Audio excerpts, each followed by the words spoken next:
Hard to believe Mosley picking up where he left off with the 2 sacks in the loss last week. Today's game being broadcast in Spanish. We're available using the SAP button on your television. Temperature right around 80 degrees. They're talking about it getting up to about 91 today, and it feels a lot hotter than that down on the field. In the Bay Area, the site is Super Bowl 50. It'll come your way in February right here on CBS. Ravens electing to kick, and we're underway from O.co Coliseum. Taiwan Jones watches it go through the back of the end zone off the booming kick from Justin Tucker. So here comes Derek Carr. You see his numbers, Solomon, before he left the game with about 5 minutes left in the second quarter last Sunday against the Bengals. Yeah, they said last week against Cincinnati when everyone sort of came out so flat, even their head coach Jack Del Rio said that we wanted that game so badly, we just didn't come out and play with great execution. Derek Carr says he has to do a better job of staying calm and keeping the guys around him calm as well. The Raiders losing last Sunday 33-13 to the Bengals. And Baltimore, of course, that 6-point loss in Denver. Play action from Carr on 1st and 10. That pass is complete. That's the backup tight end, Lee Smith, coming over from Buffalo in the offseason. They pick up 6 offensive starters. That front for Oakland headlined by Rodney Hudson, one of their prized offseason acquisition, coming over from Kansas City in the offseason. And Amari Cooper, the 4th overall pick, 5 catches in his NFL debut last Sunday. Latavius Murray flanking Carr in the backfield on 2nd and 4 from just outside the 25. Quick drop, quick strike is an incomplete pass as Carr trying to find the rookie. Rare drop from the first-year man out of Alabama. Timmy Jernigan making his season debut. Did not play last Sunday, was out with a knee injury. They'll need him to provide some push up front. And Elvis Dumerville moving over from his spot on the other side of the line.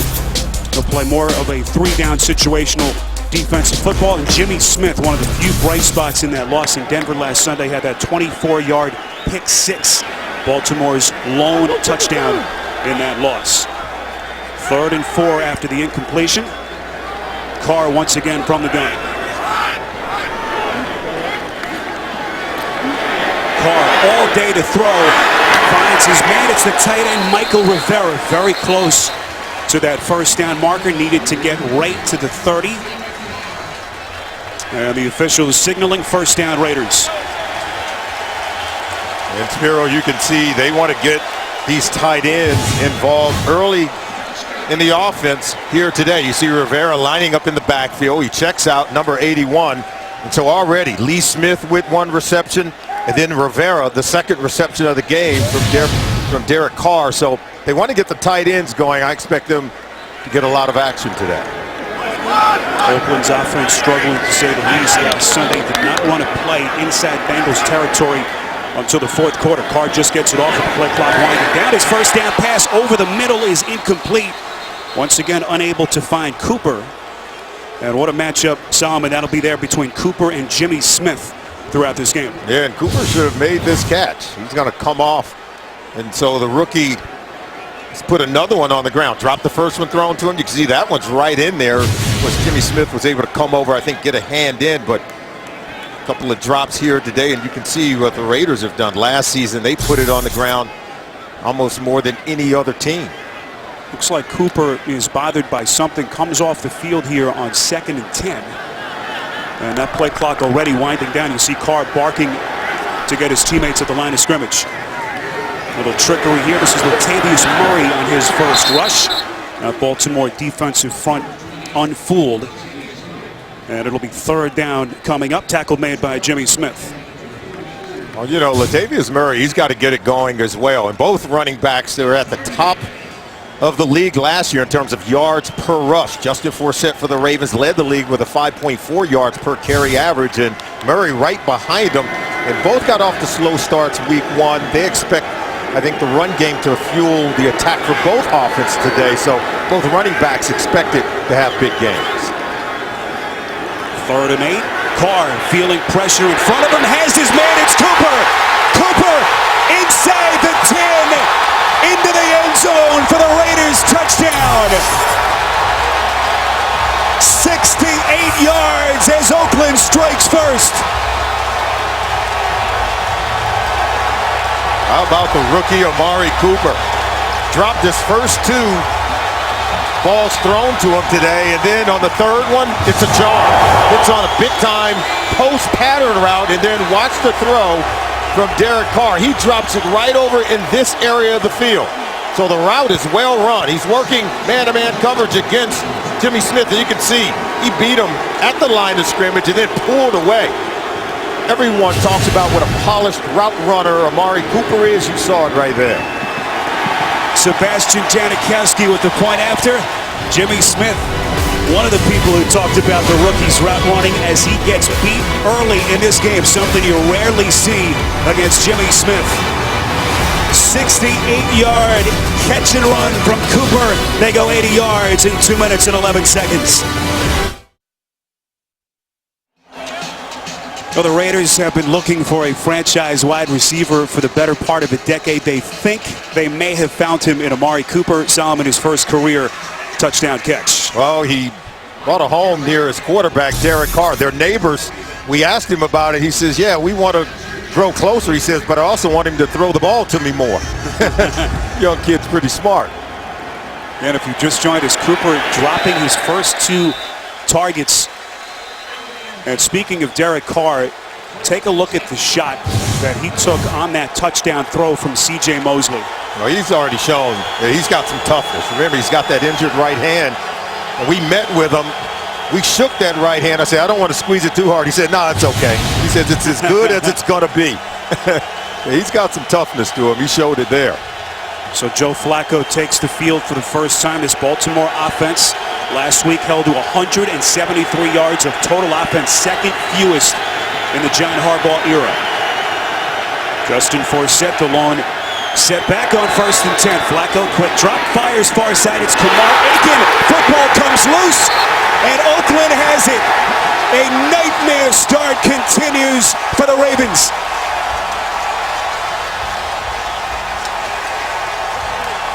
And this is the exact opposite of what the Raiders did last week in their season opener against Cincinnati when they got off to a slow start. But today, they're on fire. And there you can see, closing in. This is Carey against Kamar Aiken. The ball pops out. You can see they're able to recover it. Middle linebacker Curtis Lofton, number 50, comes over. There's the tackle on Curry on Aiken. Ball comes out. Lofton scoops it up. So the offense comes out, puts points on the board, and the defense comes out, creates a turnover to put the offense on a short field. All the talk this week about how vulnerable that Raiders secondary is. Charles Woodson, who is active and will play today with that dislocated shoulder. Of course, Nate Allen lost to that short-term IR, going down with a knee injury last Sunday, but so far so good. 1st and 10, short field for Carr and the Raiders offense. Carr slings it near side end zone. Contact, and there's the penalty marker. Michael Crabtree, the intended receiver. Kendrick Lewis, the man on the coverage. Yeah, Lewis is matched up against Crabtree. Their feet get tangled up, and so the official's going to talk about it. Pete Morelli is our referee. Pass interference, 23 defense, automatic, first down. So Kendrick Lewis, one of the Ravens' offseason acquisitions in free agency from Houston, penalized in a big one against the Ravens. This is more, look at the left hand of Lewis. See right there? He sort of hooked Crabtree around the waist.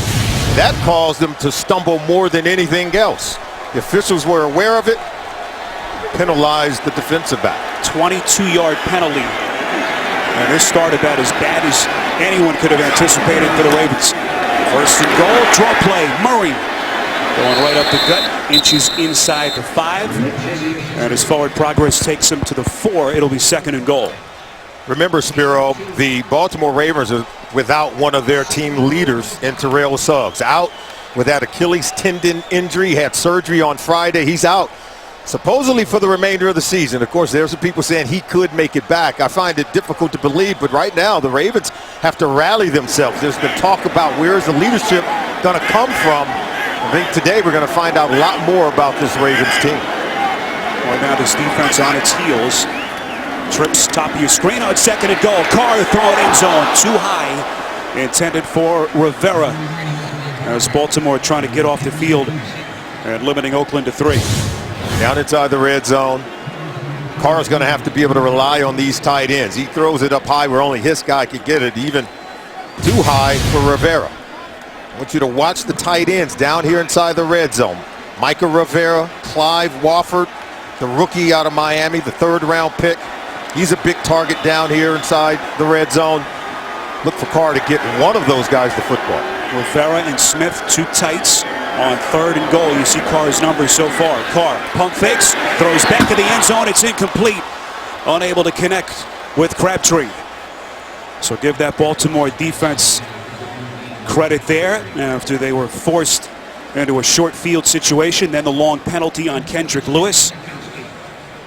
They'll hold Baltimore to a field goal attempt. Oh, here's an offense here in Oakland, I should say. Yeah, here's an offense in Oakland. They didn't even see the red zone until the 4th quarter of their week 1 game against Cincinnati last week. Now already potentially 10 points on the board so quickly in week 2. 23-yard chip shot attempt from Janikowski is perfect. So the Amari Cooper 68-yard touchdown catch, and Janikowski for 3. It's 10-0 Raiders. Raiders fans having a good old time in the black hole, already up on the Ravens 10-0 as we play with 11:44 in this opening quarter. Spiro Ditas, Solomon Wilcott, Scott Kaplan, rest of our CBS crew from O.co Coliseum. Long touchdown throw if you've just joined us. Derek Carr to the rookie out of Alabama, Amari Cooper. And then the fumble by Kumar Aiken, recovered by Oakland. And a 23-yard field goal by Janikowski tacks on 3 more. Here is Michael Campanaro, crosses the 20, out past the 25 and close to the 30-yard line. Nice return. Salmon, we revisit some of our storylines between Oakland and Baltimore. These are some of the things we asked ourselves coming into today's game. Can the Ravens rediscover their run game with Justin Forsett? And can Derek Carr and Amari Cooper deliver in today's game on such promise of being 1st-round picks? And we didn't know they would answer so quickly on that big 68-yard touchdown strike from Derek Carr to Amari Cooper, already paying huge dividends.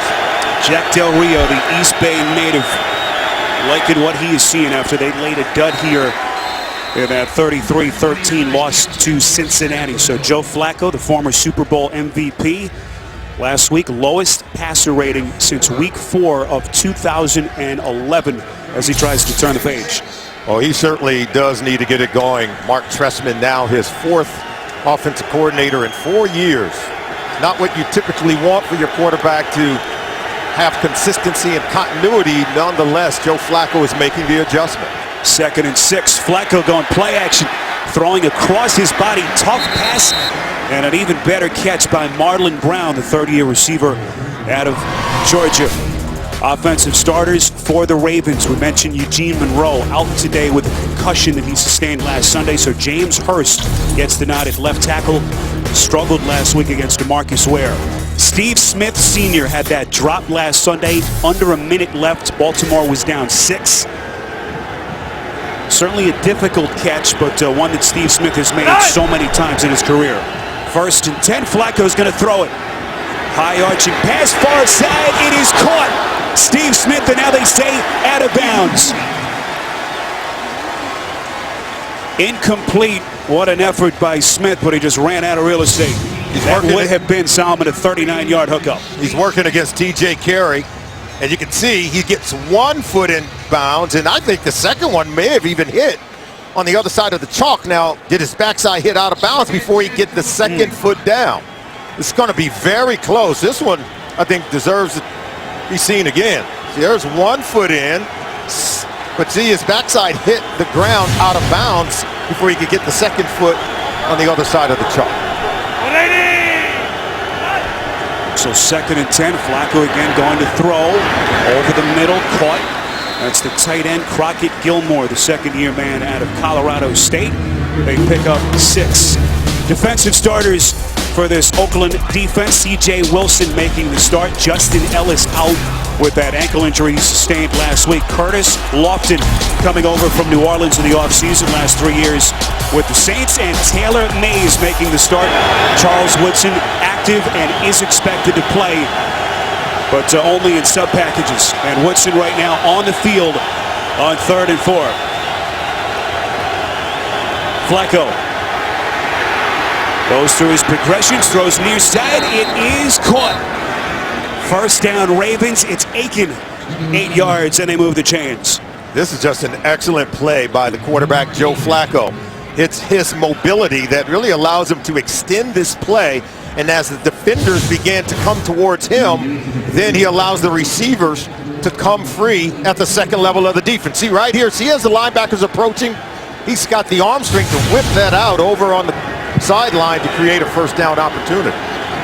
Flacco so far 4-5, 27 yards. 1st and 10 for the Ravens. Flacco has time, airs it out over the middle, has Smith inside the 15 to the 10, and finally brought down inside the 10. DJ Hayden getting to him first. 37-yard hook up to Smith.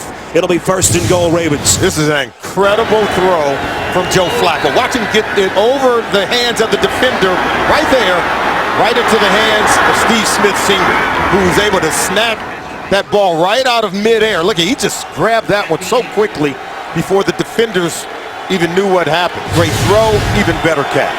Steve Smith, who has announced this is his final NFL season. Last year, his 8th 1,000-yard season in the NFL. What a career he has had. 1st and goal. They keep it on the ground. On that 1st and goal run. Minimal pickup as Forsett is dumped down right over center, and here comes Smith. Spiro, the Baltimore Ravens, spent the entire week out here on the West Coast in San Jose, California. Many of the players talked about the fact that, you know, they were up early in the morning. They would wake up about 4 a.m. Had to wonder if they slept in here today after getting off to such a slow start. But now in this possession, Joe Flacco appears to be wide awake, and Steve Smith Sr., he appears to be ready to play as well. So Ken Norton, the Raiders defensive coordinator, 2nd and goal. Little fade pass near side. Flacco trying to find Smith.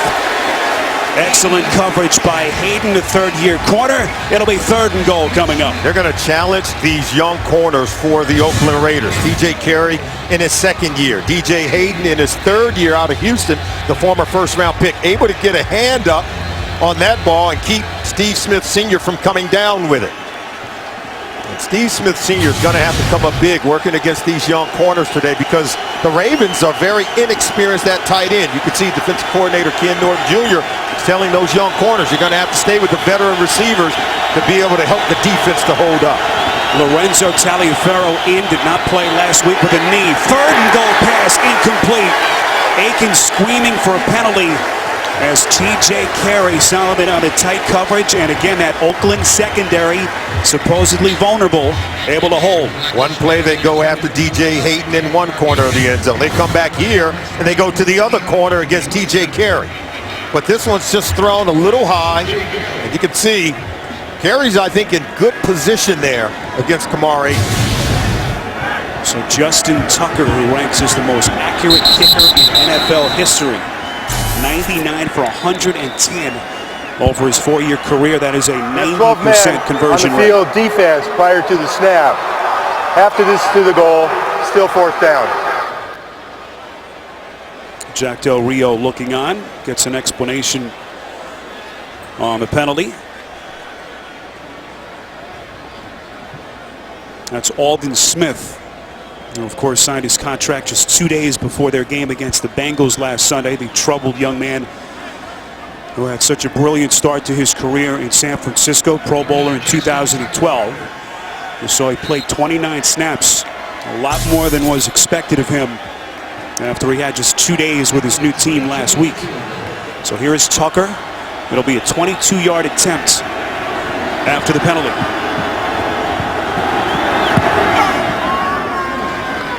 Morgan Cox with a nice snap, and Tucker able to do the rest. So that Ravens drive stalls, but they get on the board down 7.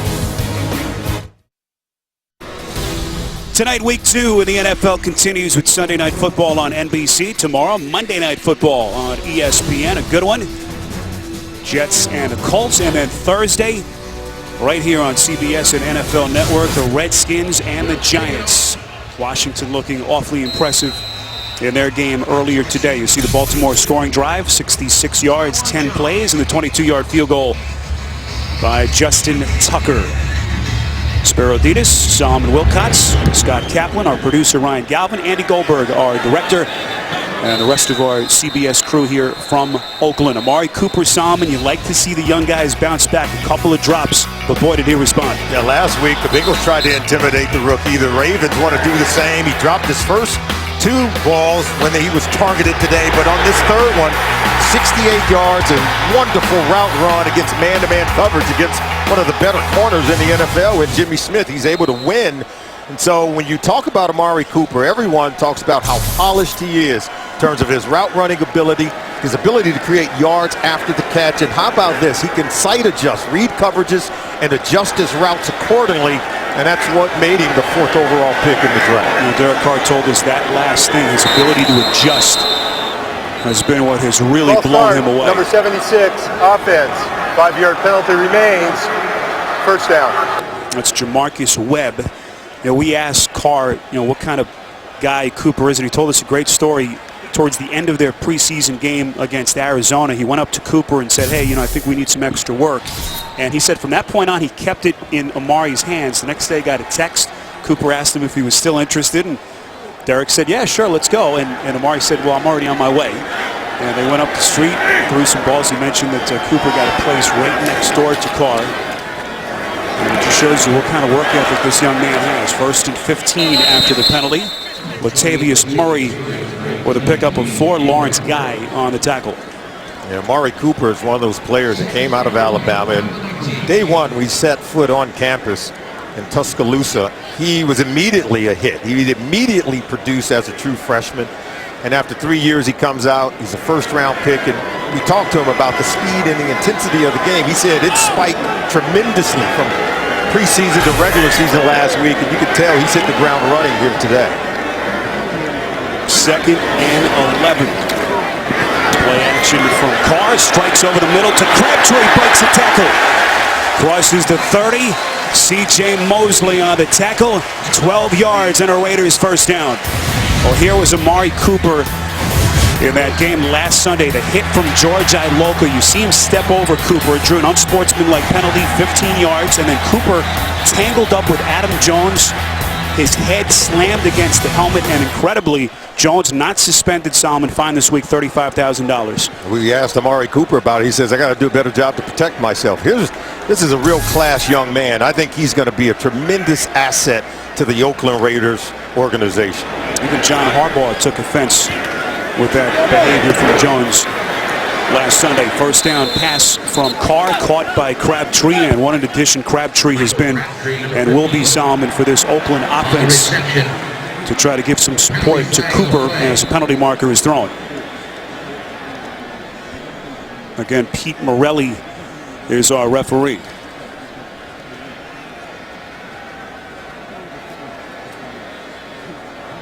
Long discussion from the officials.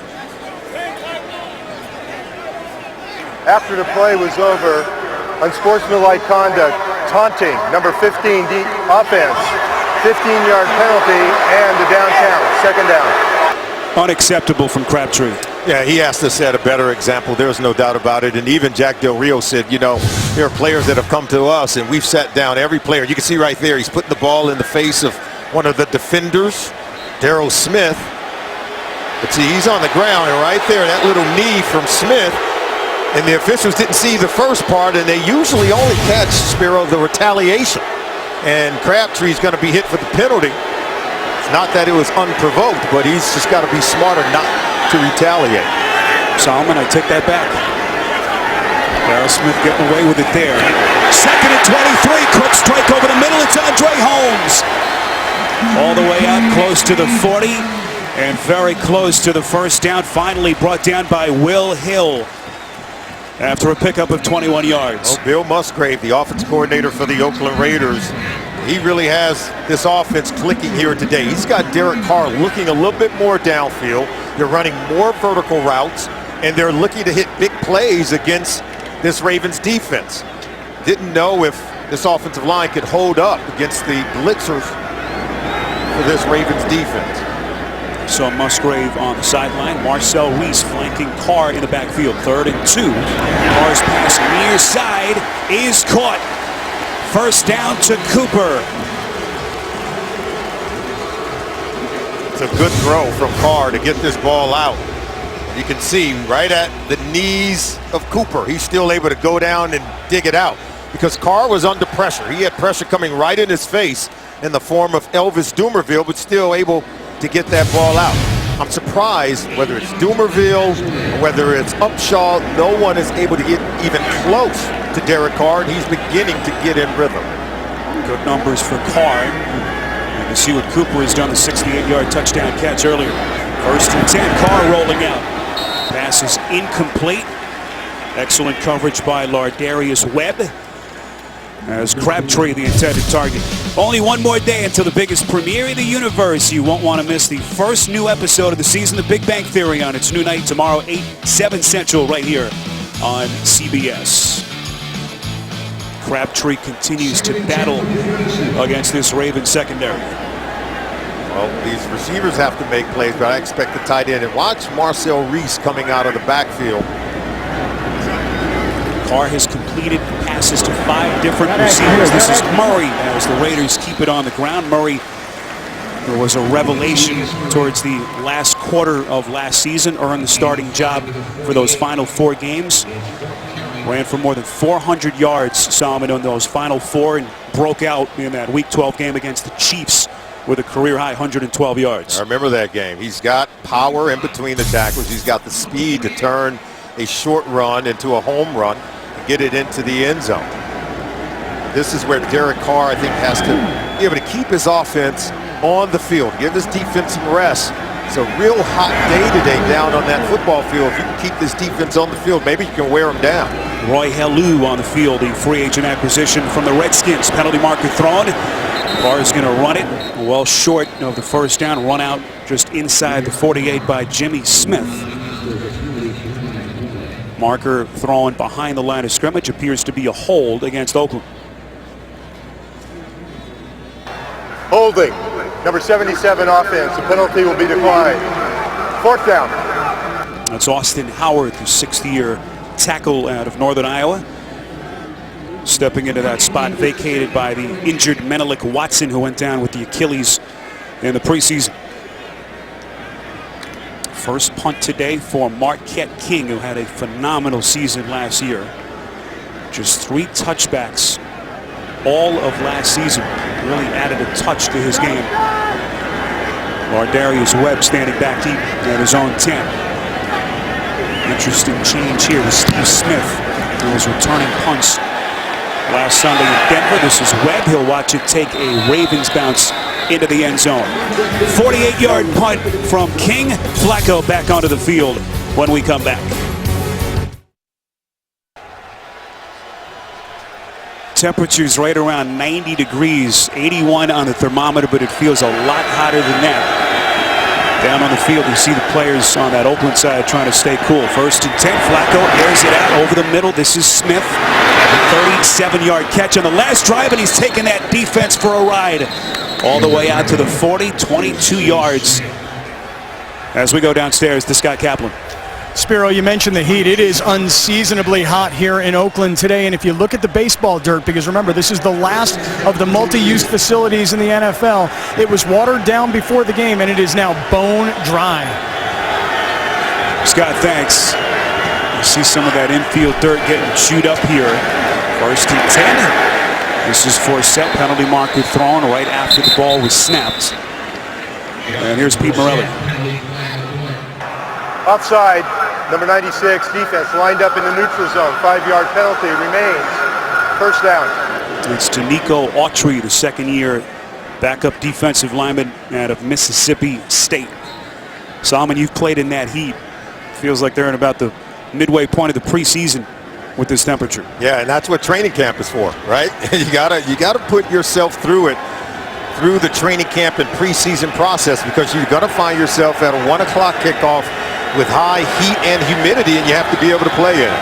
1st and 5 after the penalty. Play action from Flacco. Again, tough throw across his body. This is the rookie tight end, Max Williams, who they took 55th overall out of the NFL draft. 8-yard pass play and a Ravens first down. They needed that one badly. Yeah, you know, last week this Baltimore Ravens offense really struggled to get on track. They didn't score a touchdown last week, and they only had one pass play of 20 yards or more. Today, already in the first quarter, they have a pass play of 37 yards to Steve Smith Sr., and they also have a pass play to Steve Smith of 22 yards. So they continue to rack up yards. They're going to challenge this Raiders secondary right now. Joe Flacco is having his way.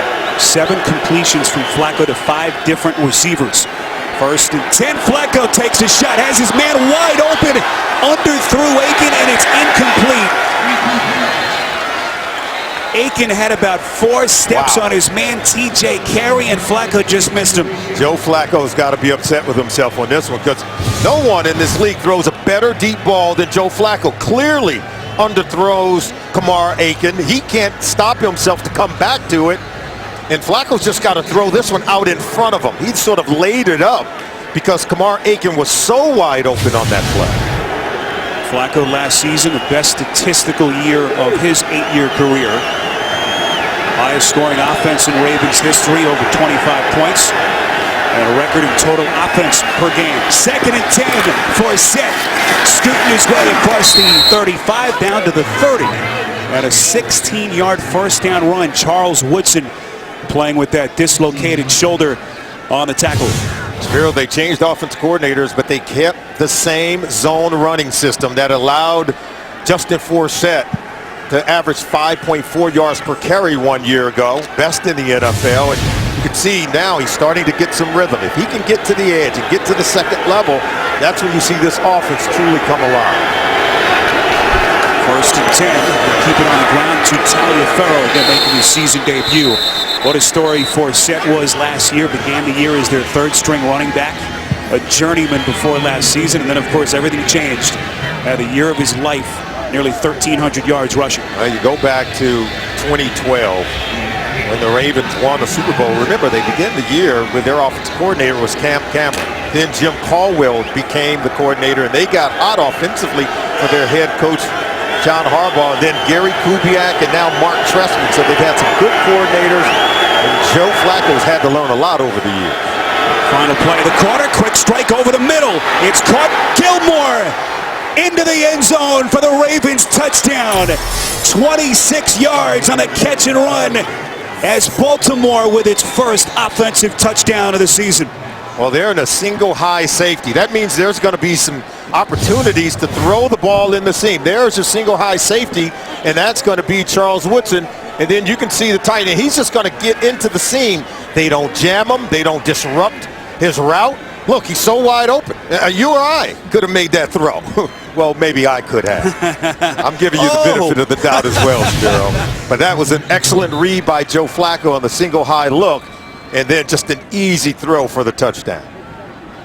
Well, you knew the Ravens wanted to incorporate the tight ends a lot more than they did last week. This Oakland defense so vulnerable against the tight ends in their loss against Cincinnati. Tyler Eifert running wild on him. And Gilmore burns him here for the 26-yard touchdown catch. Point after from Tucker is good, and we are tied as we reach the end of the first. 10-10. We'll return to Oakland after these messages. You're watching the NFL on CBS, home of Super Bowl 50. Ravens go quickly, 6 plays, 80 yards. 2nd career touchdown catch for the tight end, Crockett Gilmore. And again, the first offensive touchdown, Solomon, for the Ravens here in the young season. Yeah, but you can tell this offense got so much potential. They do have talent. I know they're lacking a little bit at the wide receiver position. They have talent at tight end. Remember, Dennis Pitta, he's still banged up. He's out. And Max Williams was slowed by injuries throughout the preseason. So Gilmore is giving them something at that position.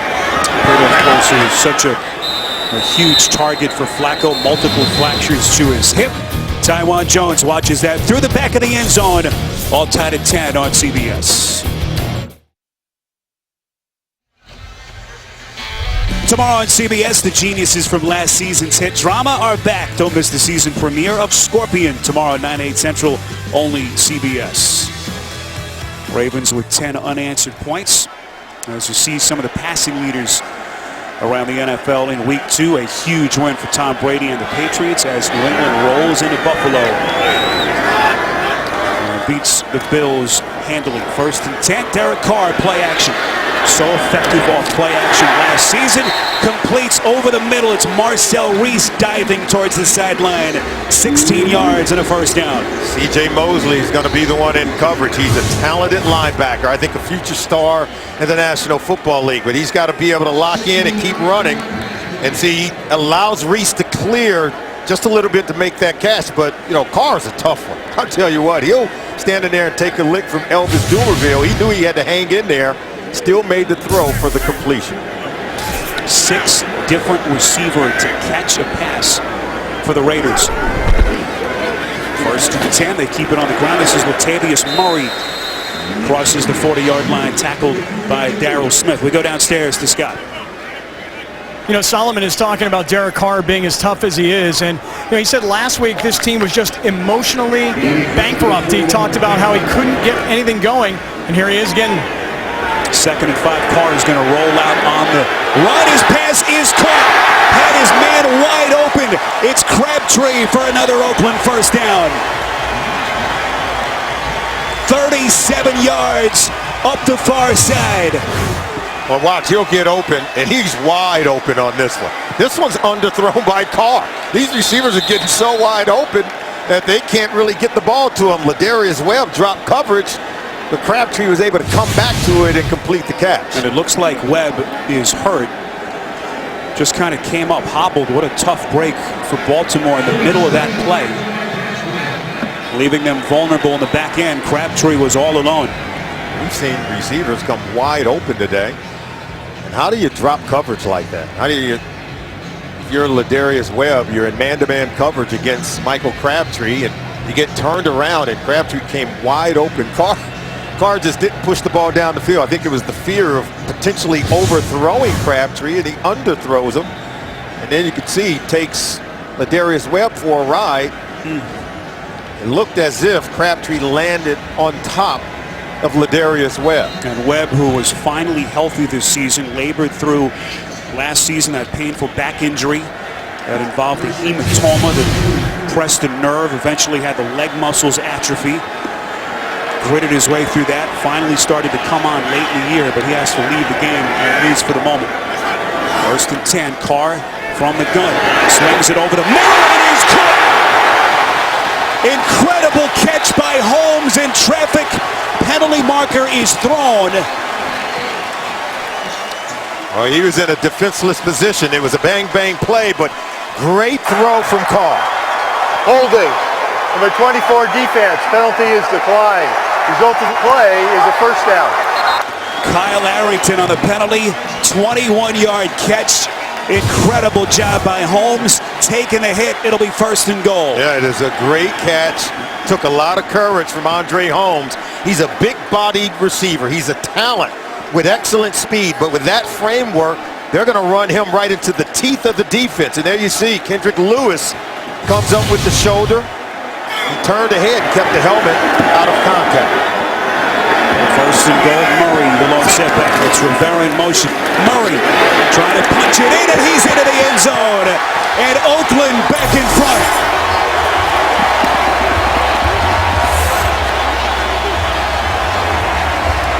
On the strength of their quarterback, Derek Carr, they came marching right back down the field to answer that score from Joe Flacco and the Baltimore Ravens. And now they get in and around the goal line. They power it in. They're pulling the guard, Gabe Jackson, who comes around and just leads Latavius Murray right into the end zone. Pure power run play from the Oakland Raiders to get Murray in for the score. And Solomon, what a difference in this Raiders offense last week to this. Again, last Sunday we told you they did not want to play inside Bengals territory until the 4th quarter of that game. Janikowski good on the point after. I'm also seeing the difference in the Ravens defense without Terrell Suggs. You're watching the NFL on CBS. Well, your weekend starts here with Kirk Cousins and the Redskins in an NFC East bash against Eli Manning and the Giants. It's all here Thursday Night Football on CBS and NFL Network. And there is Eli Manning, his career against the Redskins. Giants beaten today at home by Matt Ryan and Atlanta. Well, these Oakland Raiders, they've come out and really responded. Jack Del Rio said, I love the way that he just didn't overreact to that loss last week, and maybe had every reason to, but he said, you know what, starting with me, starting with the head coach, he said, we were all overly excited. We wanted that win so bad that we just didn't bring our technique, our fundamentals. There were so many things that we did where we were just overly excited for last week's game. Well, this Baltimore defense that was so good in Denver last Sunday, and a dogfight so far as we see the quarterback comparison, Solomon, so far in the first half. Well, Joe Flacco is starting to get in rhythm, but so is Derek Carr. Sooner or later, one of these defenses is going to have to rise up and start to make some plays. I think Flacco can continue to make some plays against the inexperienced corners for the Oakland Raiders.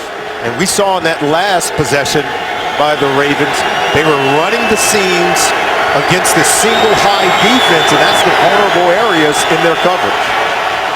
Again, they go to the airways on 1st and 10. All the talk this week, Solomon, about John Harbaugh's decision to keep his team on the West Coast. You'd think it's a wise decision, not wanting to fly across the country twice. Headquartered in San Jose, they walked through yesterday at Stanford. But as you know, football player is such a creature of habit. Absolutely. A different deal. There's no doubt about it. They said that they came together. They had great camaraderie. But many of the players said, hey, just the sheer time difference allowed them to be up way earlier than they even wanted to be. 2nd and 7 for Set, getting close to the 30-yard line. Jimmy Smith said he was in bed real early, up at around 4 o'clock in the morning. His sleeping patterns were a little bit jumbled up. But as you said, a chance for the guys to hang out and almost like a college atmosphere for them. I think John Harbaugh put it best. He said the wisdom is in the results. He said we'll know if we did the right thing the way we come out and play it. If we win, then we know we did the right thing.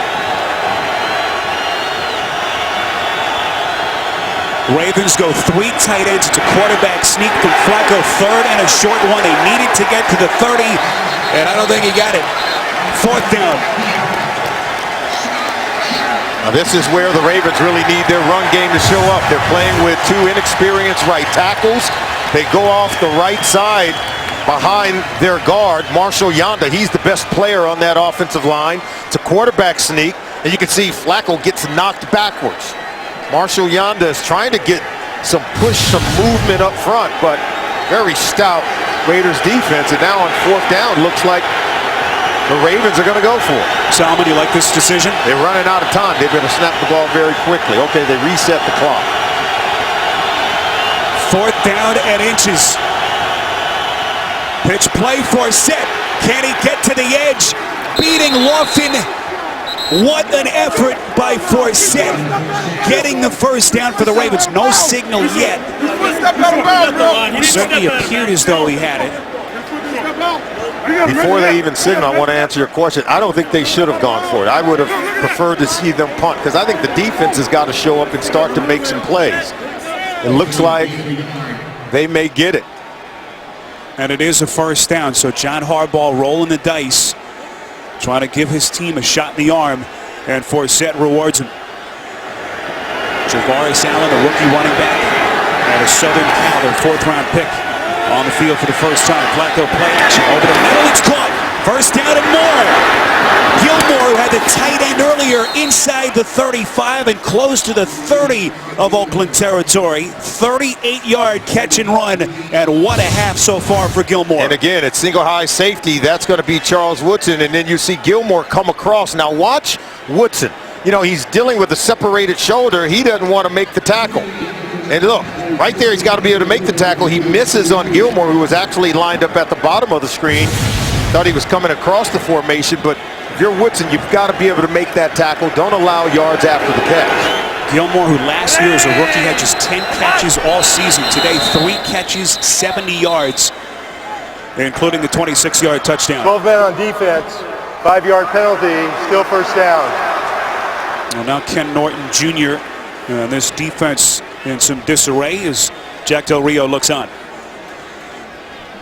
Yeah, they got 12 men on the field. Second such penalty against their defense.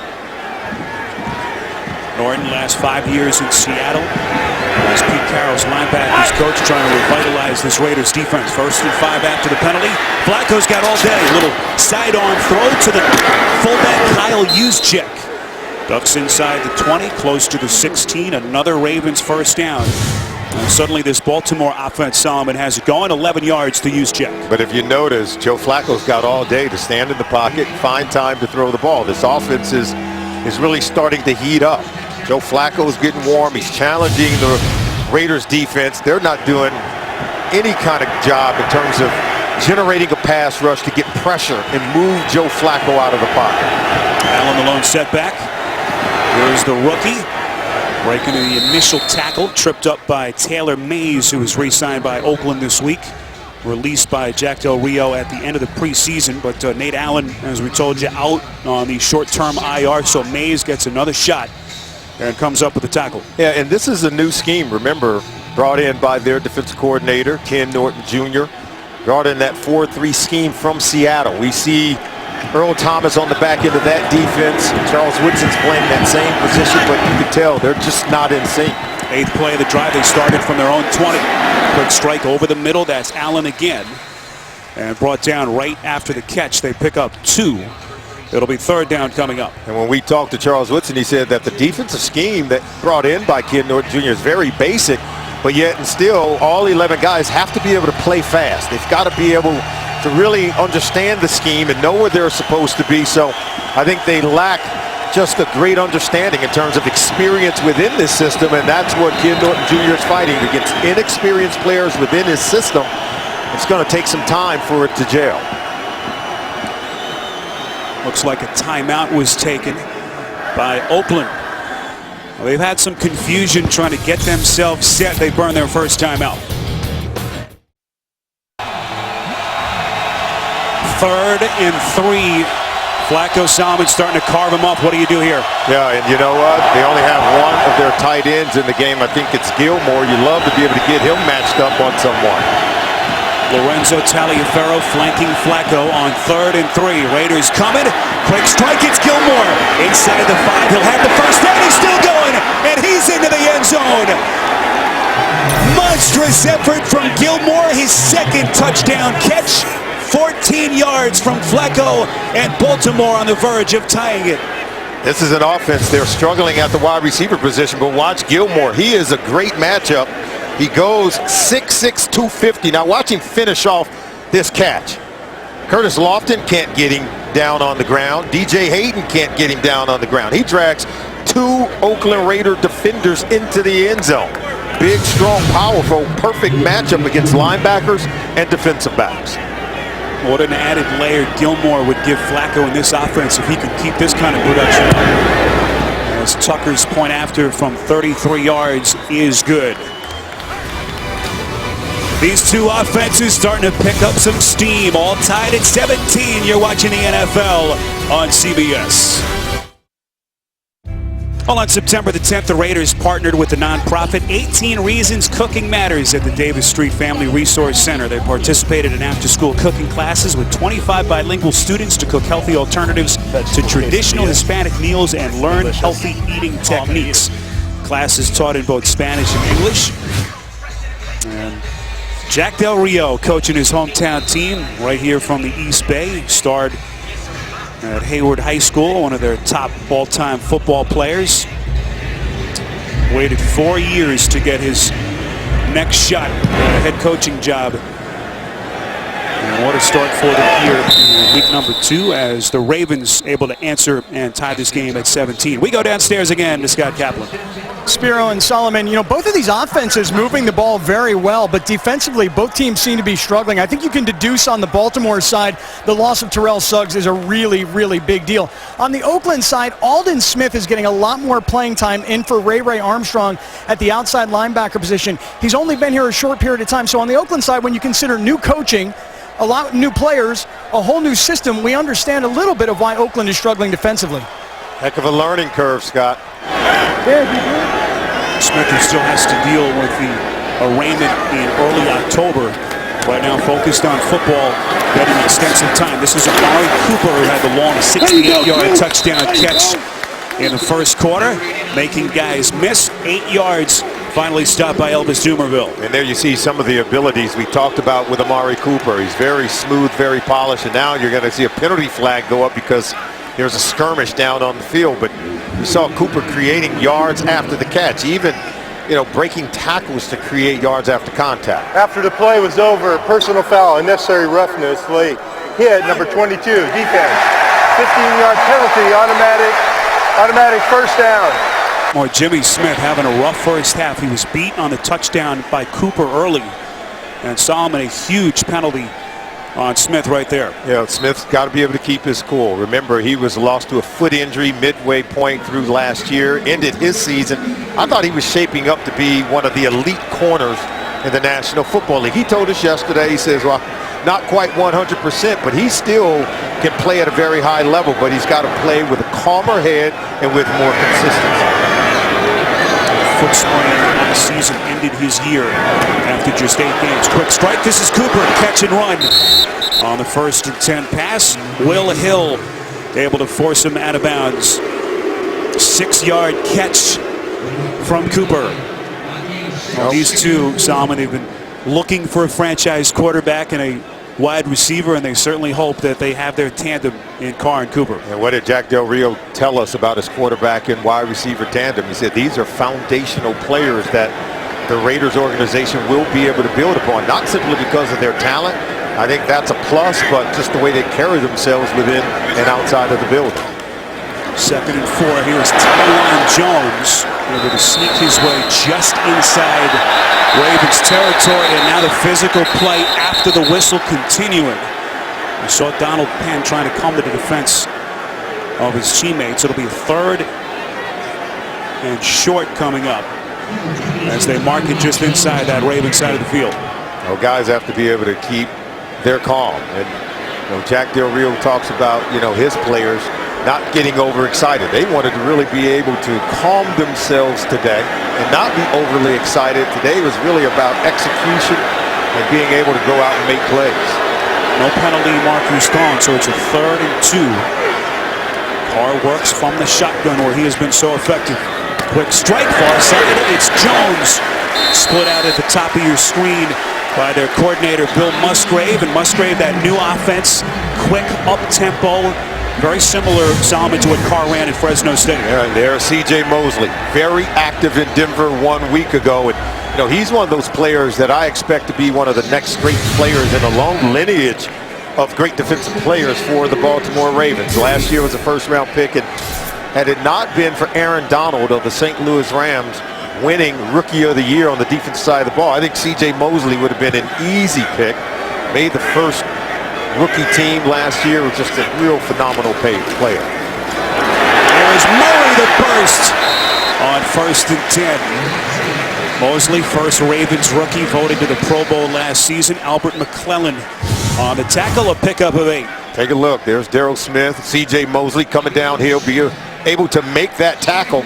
No yards after contact. He's a sure tackler, something we saw last week when he was all over the field in that game in Denver. 2nd and 3, Carr getting the football out so fast, and this defense, Solomon, obviously on its heels early. What have you seen from Baltimore, obviously trying to turn the page after the injury to Suggs? It sure would help to have some of these guys, wouldn't it? Ray Lewis, Ed Reed, Terrell Suggs. They had gone 291 consecutive games since they've last played a game without one of those guys taking the field over an 18-year period where they had those kind of great players on the field defensively for Baltimore. And as Scott told us earlier, C.J. Mosley was in 1st grade when that happened. Hard to believe. It was a long era in its final stages for the Ravens. Penalty marker whistles the play dead. Raiders have avoided penalties so far. 72 offense, 5-yard penalty. As Donald Remains first down. Called on a false start. Penn, who was so excellent protecting Carr's blind side last season, today making his 126th consecutive start. Well, this Raiders offensive line is beginning to improve. And they're doing such a good job. They're protecting their quarterback, Derek Carr, who's completed 7 consecutive passes. Oh, he's starting to get hot. 7th play of the drive. This will be a 1st and 15. Looked at Jones and airs it out near side. It's incomplete. Intended for Andre Holmes, who had that incredible catch earlier in the half. Or Darius Webb, who left the game earlier with an injury, back on the coverage. And Holmes is a very impressive looking receiver. They've got some talented players on this Raiders team. It's really now, I think, about keeping a coaching staff together that allows these players to play in the same system year in and year out and begin to build a great foundation with this team that we've seen them go through a lot of coaches over the last decade or so. I think Jack Del Rio's got to be here to stay. Allow him time to really build a football team and a system that these players can grow in. 2nd and 15.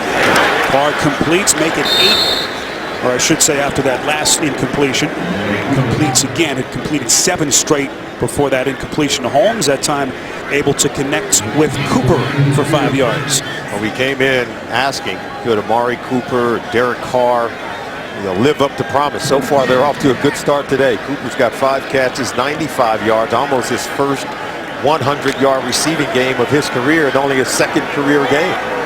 The Litnikoff Award winner rewrote the record books for wide receivers at Alabama. And a member of that national championship team 2 years ago with C.J. Mosley. 3rd and 10.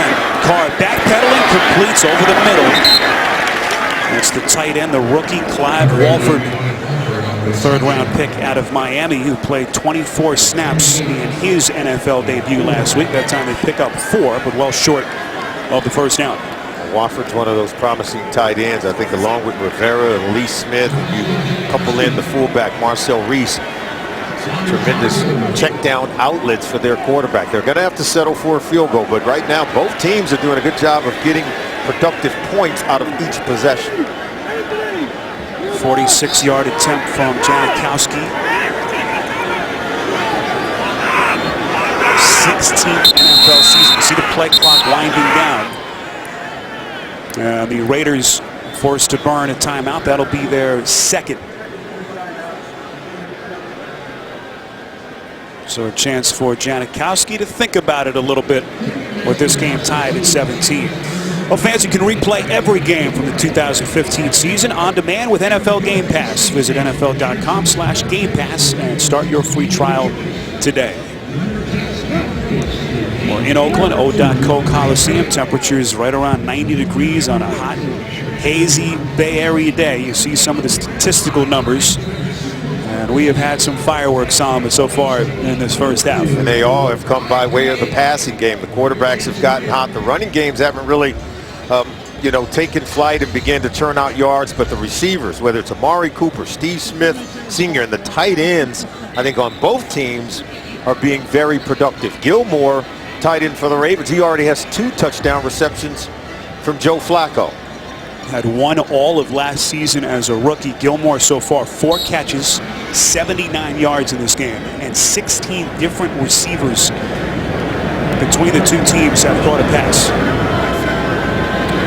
46-yard attempt from Janikowski, and he is perfect. So the Raiders and the Ravens going back and forth. We reached the 2-minute warning in Oakland. You're watching the NFL on CBS.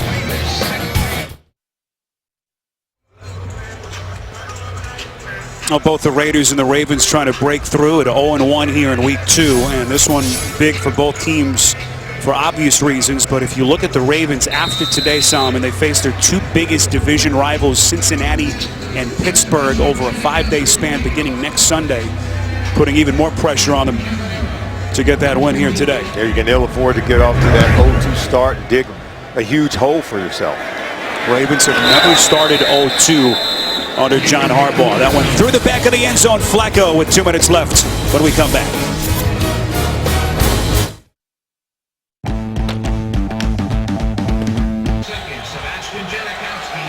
Final 2 minutes, first half, O.Co Coliseum on a hot, humid day here in the Bay Area. 3-point lead for the Raiders. Joe Flacco and the Ravens have all 3 timeouts left. Penalty markers thrown, whistling the play dead. It's against the Ravens. False start, number 80 offense, 5-yard penalty remains, first down. Oakland, Solomon, having all kinds of issues stopping opposing tight ends. We saw Tyler Eifert gash them last week. Cincinnati's tight end, a couple of touchdown catches, and it has been a similar deal today. You saw Crockett Gilmore, a couple of long touchdown catches, having his way with this defense. 1st and 15 over the middle. It's Gilmore at another marker. False start, number 71 offense, 5-yard penalty, still first down. That's Rick Wagner. Now, last week, you mentioned it, Spiro. This Raiders defense gave up huge plays to Tyler Eifert. The Cincinnati Bengals tight end scored 2 touchdowns already today. Crockett Gilmore has got himself 2 touchdowns against this Raiders defense. So if you're the Raiders, you go in at halftime, you say, you know what, we might want to cover tight ends. We didn't do it week 1, and we're not doing it so far here today. Back-to-back penalties, so 1st and 20. Ravens backed up. He's trying to gain some positive yardage. Forsett dumped right after the catch. Forced out of bounds by Taylor Mays. No gain as he gets back to the line of scrimmage. Coming up, the Verizon halftime report in New York. JB, Tony, Bart, Boomer, and Coach Cowher will have all the latest scores and highlights, as well as a preview of Thursday Night Football on CBS and NFL Network. All next on the Verizon halftime report. They are getting hot in a black hole. This defense trying to get off the field. Raiders have 1 timeout left. 2nd and 20. This is Forsett. Jack Del Rio, I'm sure, will burn his timeout here. Try to stop that clock. Aldon Smith on the tackle timeout. Well, not much in the playbook in this kind of scenario for the Ravens. 3rd and 15. Unless you throw it to the tight end, because the Ravens haven't covered Crockett Gilmore today. Flacco 15 of 19 for a $188 and 2 scores. They'll keep it on the ground. Forsett making guys miss. Beautiful juke move as he bounces outside. Very close to that first down marker. Needed 15 yards. No signal yet. I think he got it. I mean, he stretched forth. First down, Baltimore. Yeah, absolutely. And watch, Charles Woodson comes over to make the tackle. Remember, Woodson's playing with that sore, dislocated shoulder, and so not as strong as he normally would be to keep Forsett from hitting the first down marker. John Harbaugh told us what impresses him most about Forsett is yards after contact from his running back. Here is Taliaferro giving Forsett a blow. Another marker thrown. 6 yards on the pass hookup from Flacco. Here's Pete Morelli. Illegal contact, number 50, the defense, 5-yard penalty, automatic.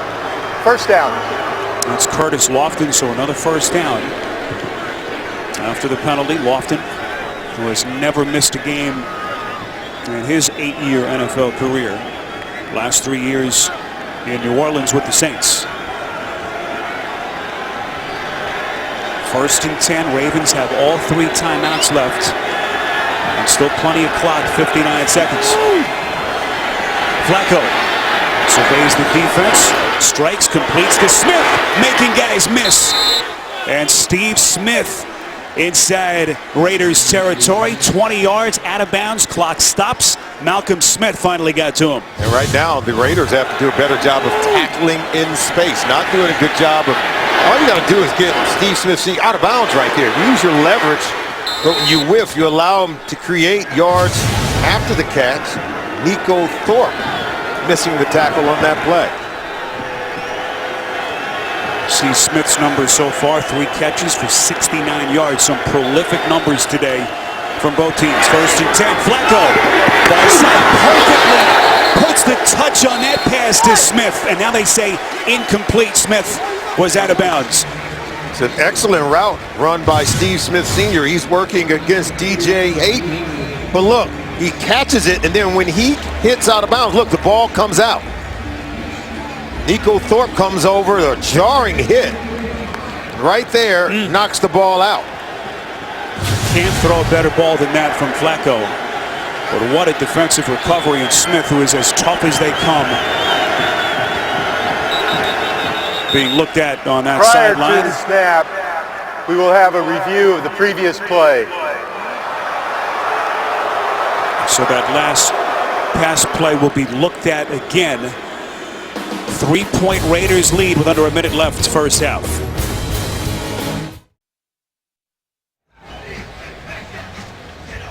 Now the last pass between Flacco and Steve Smith being looked at here. DJ Hayden and Nico Thorpe on the coverage for Oakland. Let's bring in our officiating expert from New York, Mike Carey. Mike, take us through what they're looking at here. Well, the rule is simple this year. Control, check, 2 feet down, check. Then does he have time to avoid contact or prepare for that contact? And this one's right in the gray area. Look at Smith, who turns into the defender right before contact. If I was in the booth, I would reverse this to a catch fumble. I agree with Mike Carey. It's a catch, 2 feet in bounds. He's hit, then fumbles out of bounds. So many variations. Had he been in the field of play, it would have been a fumble and potentially could have been recovered by either team. Difficult decision here for the replay booth. They're looking at it, of course, back in New York. Dean Blandino, the head of officials. Pete Borelli about to make the call. After reviewing the play, it is a catch. The receiver had control of the ball with 2 feet down and actually his 3rd foot coming down. The ball will be placed on the 22-yard line. First down. All right, Mike Carey all over it. Catch and fumble out of bounds by Smith.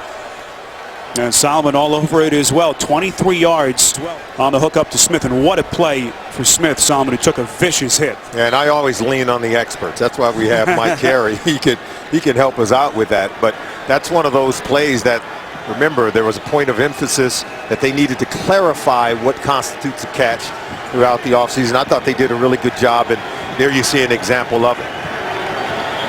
What a half Steve Smith has had. And a Baltimore offense that struggled mightily in their loss in Denver last Sunday. Starting to gut this Raiders defense. 1st and 10. Here come the Raiders. Flacco somehow eludes the sack from Khalil Mack. Throws it across his body on a comebacker to Aiken, and it's incomplete. Boy, how did Mack whiff on Flacco? 72 offense. 10-yard penalty, still first down. Kelechi Osemele, the man whistled on the penalty. Another reminder, the Verizon halftime report coming your way next. We'll send you to New York. All the scores and highlights, as well as a preview of Thursday Night Football on CBS and NFL Network, all next on the Verizon halftime report. There's Justin Tucker, his career long, a 61-yarder. He has as healthy a leg as there is in the NFL. That's the target line, the 61-yarder that I mentioned in 2013.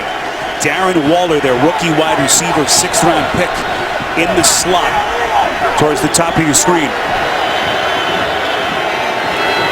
There's Flacco on 1st and 20.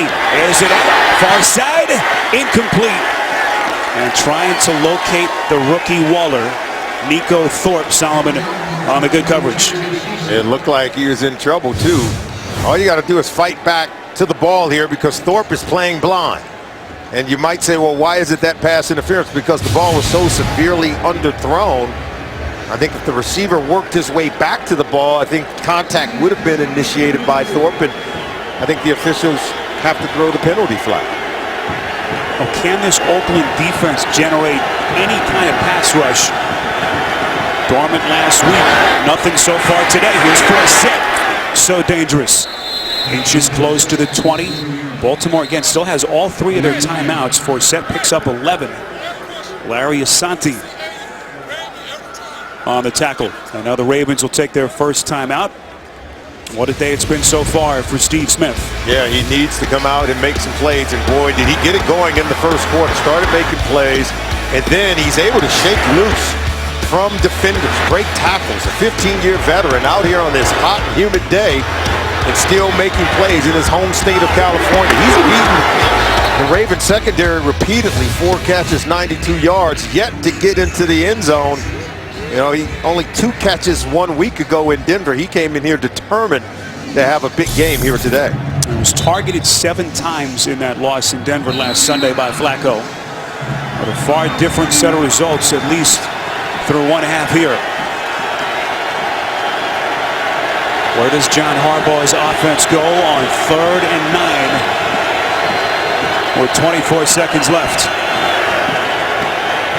Flacco has time, throws it far side, it's intercepted.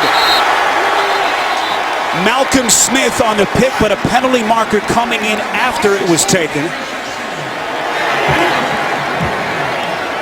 Ravens pointing in the direction of Oakland. Holding, number 53 defense, 5-yard penalty. Automatic first down from the previous spot. It's on Smith. Oh, he was in coverage on the play. He gets his head around. He's able to make a play. There he is right here, and you're going to see him against Gilmore. Watching against number 80. Right there, I think, is where they may have called it. See, he gets his head around. I don't know that he inhibited in any way, shape, or form Gilmore from running away from him. He sort of had his hand on his back, sort of as a hand check. But I thought that was a great play by Malcolm Smith, and I disagree with the call. 1st and 10 after the penalty. Flacco throwing far side. It is incomplete. Waller again the intended receiver. And Nico Thorpe, Flacco trying to go towards him. Thorpe holding steady. Yeah, Thorpe has come into the game, looked pretty good, making some plays. Able to get his hand on that play. I want to go back to the Malcolm Smith play. Remember, he was a former Super Bowl MVP. Had played for the Seahawks, played in Ken Norton Jr.'s defense up in Seattle, and has made some big plays in championship games and in Super Bowls. So he, I think, is well equipped to cover these Baltimore Ravens tight ends. Smith back in his home state. Grew up in Northridge. 2nd and 10. Movement pre-snap. All kinds of movement. We've had a lot of penalties so far in this first half. You see Ken Norton Jr. Defense, encroachment, number 96. 5-yard penalty, still 2nd down. That's against Autry. Joe Flacco's working that hard count, was able to pull Autry into that neutral zone. 9th penalty against the Raiders, totaling 54 yards. The big one against Malcolm Smith a moment ago. And this one against Autry. Right now, 2nd and 5, 14 seconds to go here in the half. If you're Flacco, you've got to take a shot in the end zone. Ravens have not led in this game, down by as many as 10. 2nd and 5. Flacco under duress, completes over the middle. It's his Terry Farrow. Play clock, or game clock, I should say, down to 7 seconds. You see Baltimore will receive to start the second half, as the Ravens will take their 2nd timeout. Solomon, you take one more shot? I think you have to, and the fact that they have a timeout in their hip pocket will allow them to throw the ball maybe short of the goal line, but I think you got to take a shot at the end zone. 7 seconds leaves you maybe time for one play, one opportunity to get it into the end zone. We asked Joe Flacco about working with his new coordinator, Mark Trestman. Talked about how analytical Trestman is, making his decisions, and a big one that they'll have to make here in terms of the play call with 7 seconds left and 1 timeout remaining. You see Mark Trestman designing something. Again, I'm trying to free up one of my tight ends. Either he or Steve Smith. Pocket Gilmore, number 80, or Steve Smith at the bottom of your screen. Smith against Carey at the bottom of your picture. 3rd and 1, Flacco. End zone, incomplete, and a penalty flag comes flying in. It was Smith locked in against Carey. Holding, number 38 defense, half the distance to the goal. Automatic first down. They're only going to have 3 seconds, but watch Smith. He goes in and cuts back out. Carey grabs hold of him because Smith is going to get separation at that point. The officials were right on top of it. you know, when you're playing in such close proximities down there, you want to get your hands on them, but at some point you got to let them go, and then it becomes about footwork in terms of your ability to cover and stay step for step with the intended receiver. And now with 3 seconds to go, they're not going to be able to take advantage of a first down. They've got to go ahead and take the field goal. Certainly lessens the blow of the penalty, and Flacco has to be frustrated. So a huge break for Oakland. That those 4 precious seconds come off the clock. It almost pays for TJ Carey to hold them. Exactly right. No harm done there. Exactly right. 21-yard chip shot attempt from Tucker.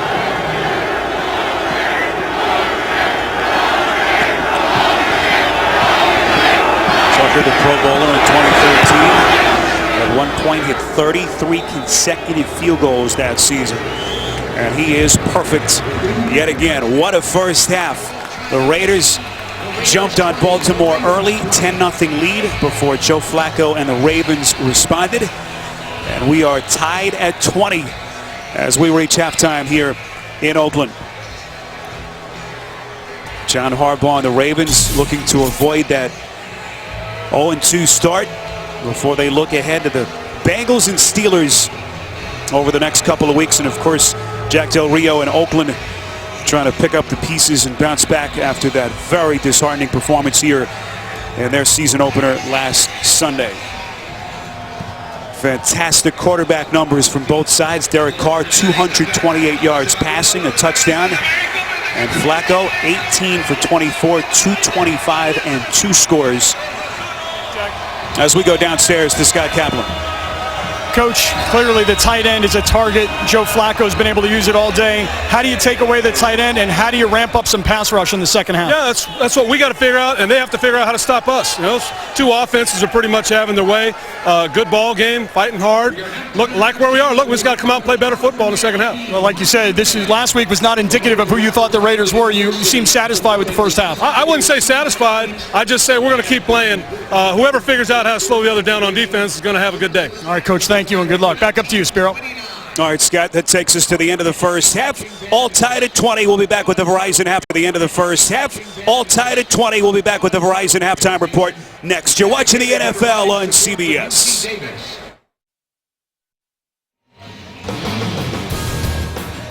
All tied at 20 as we welcome you back to O.co Coliseum as we are just about ready for the third quarter. Now let's take a look at the DirecTV Ultimate Picture Cam. Joe Flacco over the middle to the tight end. Crockett Gilmore, that second effort, getting him in his second touchdown catch of the first half.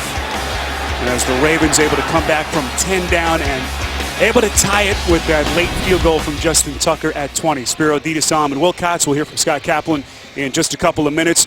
Second half adjustments, Solomon. What do you expect in the second half? It's been a fun game so far. It has, and both quarterbacks have gone up and down the field. If you're the Baltimore Ravens, you got to start to now begin to generate some kind of pressure without Terrell Suggs, and then you got to turn on Justin Forsett. Get the run game going for the Baltimore Ravens. If you're the Oakland Raiders, you've got to defend the seam route and cover their tight ends. Gilmore and Max Williams have combined for 5 catches and 2 touchdowns in the first half. They did a poor job of covering tight ends 1 week ago, and again, that trend has continued today. Talked about the importance of this game for both of these teams. Certainly for the Ravens, you've got some tough divisional opponents over the next couple of weeks. Solomon, as we revisit some of the key plays in the first half. Well, here's a play to Gilmore, the tight end. This is a single high safety, and they're going to blitz coming off the corner, and that means it's man-to-man coverage. Taylor Mays has to take the slot receiver, and then the linebacker, Curtis Loftus, got to come over in man-to-man coverage on Gilmore. Instead, Gilmore just sets free. He can't get over in time, and the center field safety, Woodson, can't get over in time, and it's an easy touchdown from Flacco to Gilmore. 1st and 10. Play action from Flacco, set up nicely by what he did in the first half. Here is Smith, where the degree of difficulty on some of these even intermediary throws has been very high. Tackled by Khalil Mack. Smith actually loses a yard. Well, Mack has got to do a better job of generating pressure as well. They haven't been able to get to Joe Flacco. They've got to be able to get some pressure coming off the corner, whether it's Khalil Mack, whether it's Aldon Smith, Justin Tuck, Right now, Flacco is having his way with his defense because there's very little pressure on the veteran quarterback. I heard Jack Del Rio say the same thing to Scott Kaplan as he walked off at the end of the first half. 2nd and 11. Raiders not fooled as Forsett dumped for a loss of a yard. Malcolm Smith on the tackle. We go downstairs to Scott Kaplan. Spiro walking from halftime from the locker room out to the field with John Harbaugh. He talked about the lack of pass rush. And when I said, is there anything you can do with your scheme to get to the quarterback? He said, yeah, but I'm not going to tell you. On the other hand, he said, look, they're throwing the ball real quickly. They're getting rid of it quickly. We're going to have to tackle once the receiver gets his hands on the ball. Well, it certainly feels different for this Ravens defense. No Terrell Suggs, torn Achilles, devastating loss for Baltimore at that side of the football. 3rd and 13 for Flacco out of the gun. Little sidearm delivery to Forsett. Close to the 25, brought down after a pickup of 7, well short of the marker. And Baltimore's punt team onto the field, tackled by Malcolm Smith, and Lofton also there. Raiders defense came out. I'm sure they talked about it at halftime. Got to do a better job on defense getting off the field on 3rd down. Remember, this 4-3 scheme brought in by Ken Norton is based on speed, textbook tackling, what you saw right there, and then top-down man-to-man coverage on defense. First punt today for Sam Cook. 2 times selected as a Pro Bowl alternate in the AFC. TJ Carey's going to field it from his own 30. Stumbles across the 35. He's got a couple of blockers. Springing him free inside Baltimore territory. It's a 22-yard return, but a marker is thrown after the 46-yard punt from Cook. 46 yards on the punt. During a return, illegal block in the back, number 51, receiving team. 10-yard penalty, 1st down, and timeout. That's one of their backup linebackers, Ben Heaney, as that return coming back.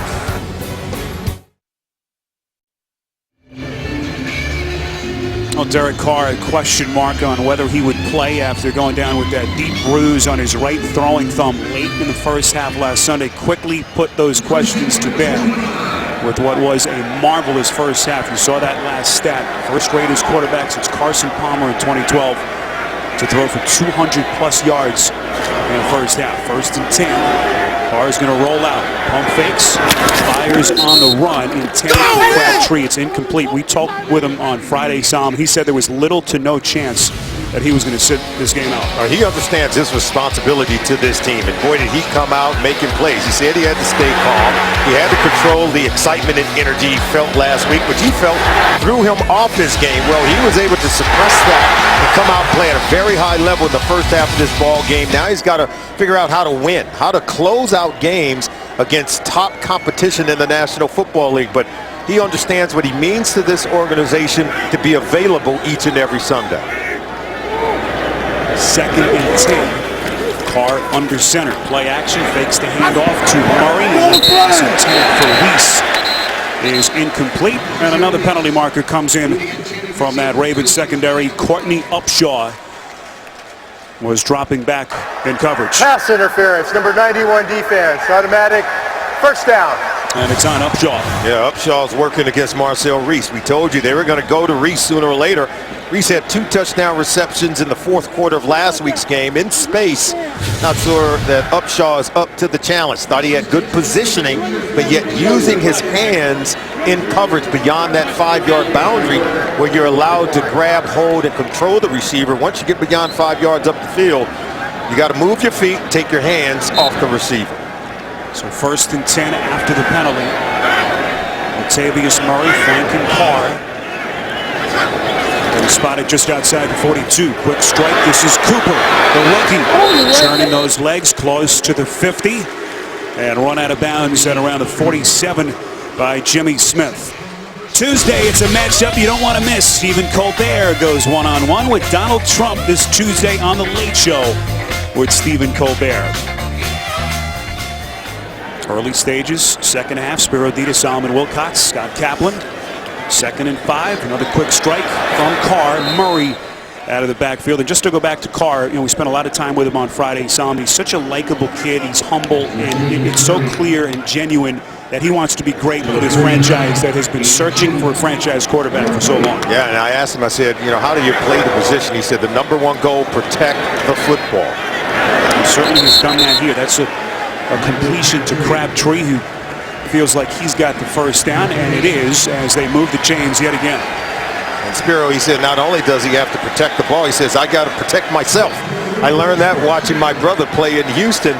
He said his brother David Carr told him, hey, you've got to be able to protect yourself by getting the ball out of your hands quickly and into the hands of your receiver. Knowing blitz protections and blitzing schemes, I think allows him to play at a high level so early in his career. Raiders go 2 tight ends on 1st and 10. Murray showing some burst inside the Baltimore 40, picks up 9. Tackled by Mosley and Webb. And once again, this Ravens defense backpedaling. Yeah, this Ravens defense looks totally different from the defense we saw 1 week ago in Denver, where they were stout. They were able to baffle Peyton Manning in the passing game. They pressured him, were able to turn him over. As you take a look at the defensive coordinator, Dean Pease, right now they're having problems really stopping the quick passing game from Derek Carr. 2nd and a short 1. Murray's got it and more. Ducks inside the 35.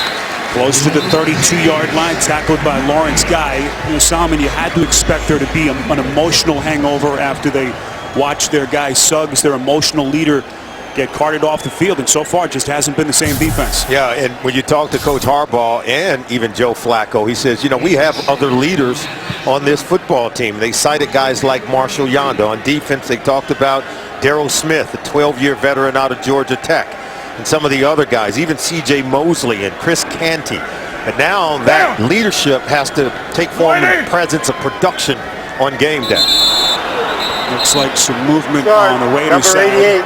Offense, 5-yard penalty, still first down.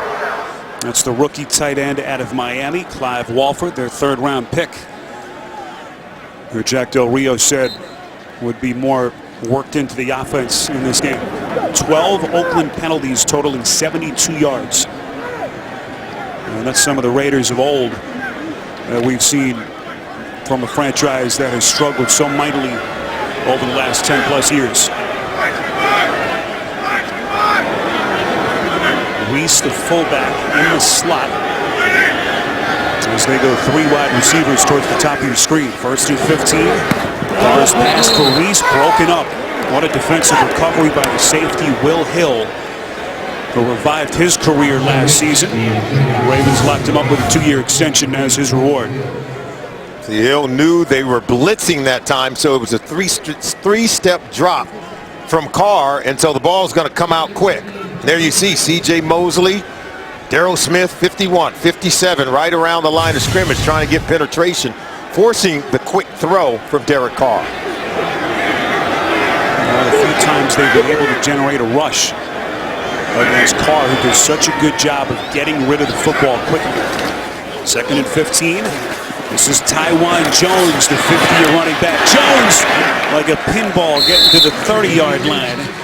Elvis Dumerville, Mosley, also Darryl Smith on the tackle. He picks up 7 hard-fought yards. Let's see if C.J. Mosley will take us to the ball, as he normally does, getting on top of blockers. That time you see the cutback, and Malik Jackson stayed with him. Mosley's able to get there, but Elvis Dumerville did a really good job of closing in from the backside on that play.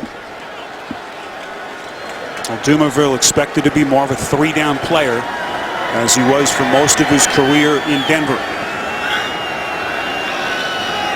One of the differences now with Suggs out for the season. Play clock down to 1. Carr gets it off, 3rd and 8. Strikes far side. Pass a little bit low, intended for Crabtree again, who had a couple of steps on Webb.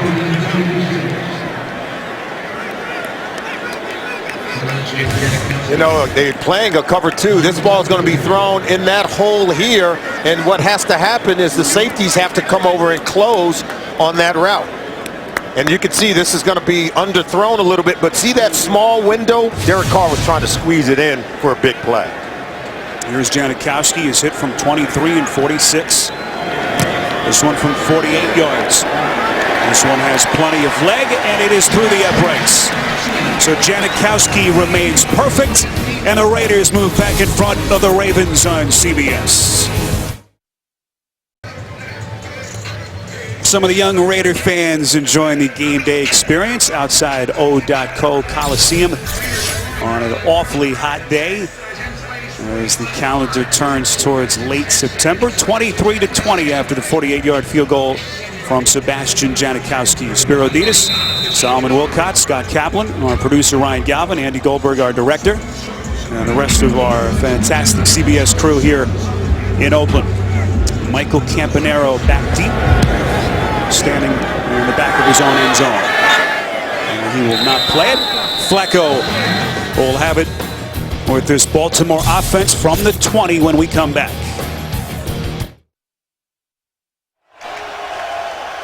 Khalil Mack on the Oakland sideline as their defense back onto the field. 1st and 10, Baltimore from the 20, down 3. Flacco has used the play action well in this game.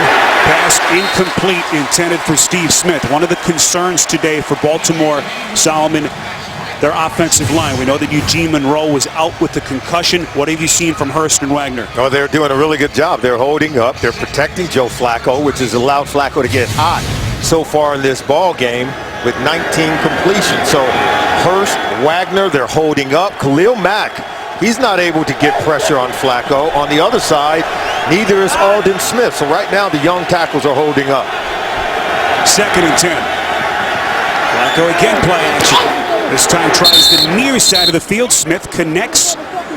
What a play by Steve Smith, jawing at the Raiders sideline. 1st down reception from the 15-year vet. He picks up 11. And you can tell Mark Trestman, the offense coordinator, has a lot of confidence right now, I think, in these tackles to hold up on these long vertical routes outside on the perimeter. It takes a long time for those routes to develop. Protection has to be able to hold up to give Flacco time to hit the top of his drop and still drive the ball deep outside the numbers. Flacco on 1st and 10. Far side, it's Smith again. Smith over the century mark. 6 yards on that catch. He's got 7 catches, Solomon, 118 yards, 48th career game where he's eclipsed the 100-yard mark. That's the 7th most in NFL history. And we've seen Trestman dial up 3 consecutive pass attempts for Flacco on this drive. 2 coming off play action to kind of help that offensive line. But right now, they're very confident that they can protect and keep guys like Khalil Mack from getting to Joe Flacco. Mack back on the field on 2nd and 4. Here is 4th. Flacco trying to soften him up with the pass. Malcolm Smith, a former Super Bowl MVP a couple of years ago, on the tackle. It'll be 3rd down coming up. This Malcolm Smith is a really good football player. I mean, he's got good instincts. He's not overly huge, but he knows the system well. And you can tell he plays faster than the other 10 guys on defense because he's familiar with the system. He knows where to be, and he can play much faster without any guesswork.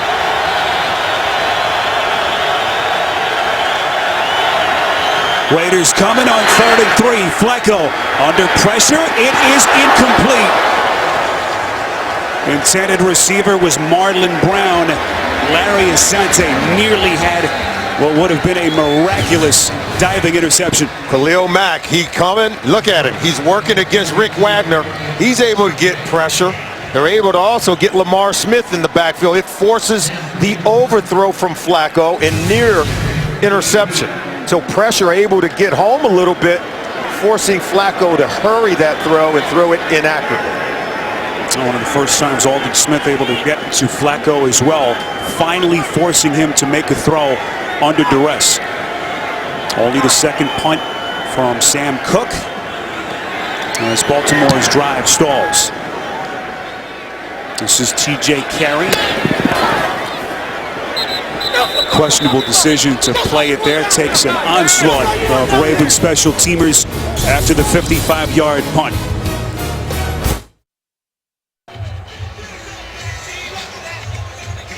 Khalil Mack being worked on a right leg on the Raiders sideline. We talked about what a nice job Baltimore have been doing with their pass protection. First time that the Raiders defense have been able to generate any kind of rush in this game. Latavius Murray, the lone setback for Oakland, 1st and 10 from just outside the 15. Carr all day to throw. Takes a chance down the far side. Incomplete. And a late marker comes in. Amari Cooper, the intended receiver. The marker thrown way back at around the 48 of Oakland. Holding. Number 22 defense. 5-yard penalty automatic. First down. It's Jimmy Smith's second penalty. He had the unsportsmanlike earlier. Salmon, he was beat for the early touchdown by Cooper. And a huge one right there. Yeah, and they got him for holding. It appeared that he was working against Amari Cooper on that play as Carr's cutting it loose. Last year he had the lowest per attempt average of any of the quarterbacks in the National Football League, and today in the second game of the 2015 season we've seen him go deep and trying to drive the ball down the field. Only a 5-yard penalty, so the market just outside the 20. First and 10. Carr surveys the defense. That one may have been tipped at the line of scrimmage.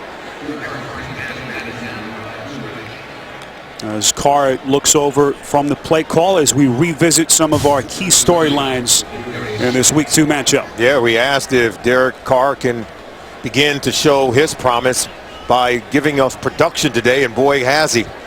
Over 200 yards passing in the first half alone. And Justin Forsett still off to a slow start, even though he's averaging 5.1 yards per carry.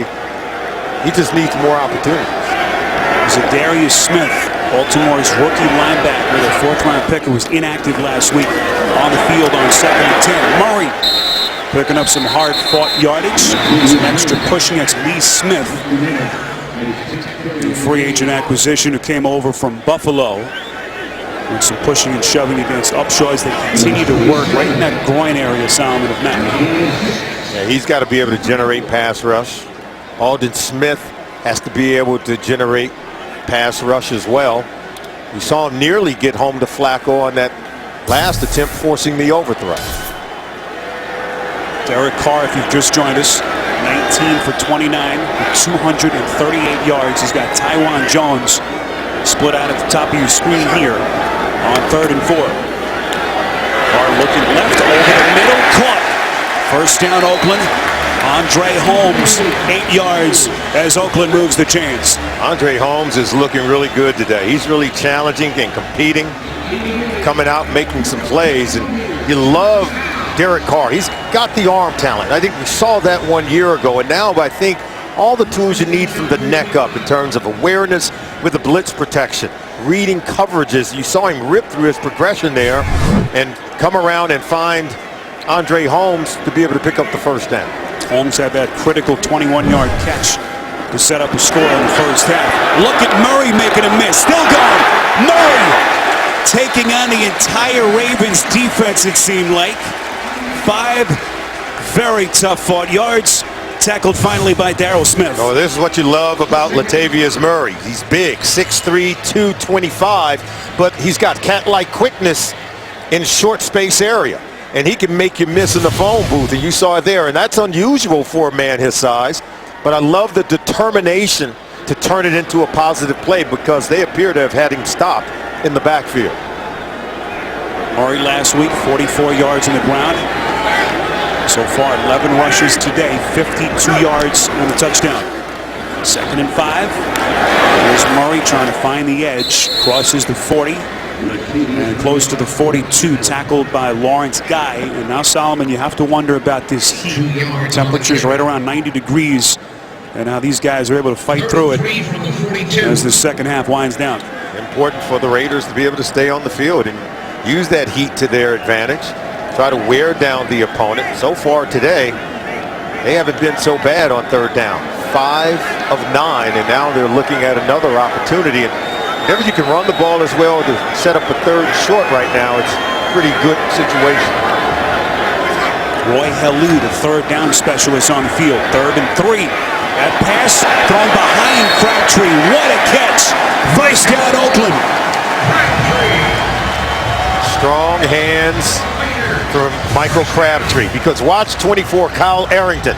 He's got his hand in there. He's digging, and that ball is literally just off the turf when Crabtree makes the reception. Look at that, but yet he holds on to it.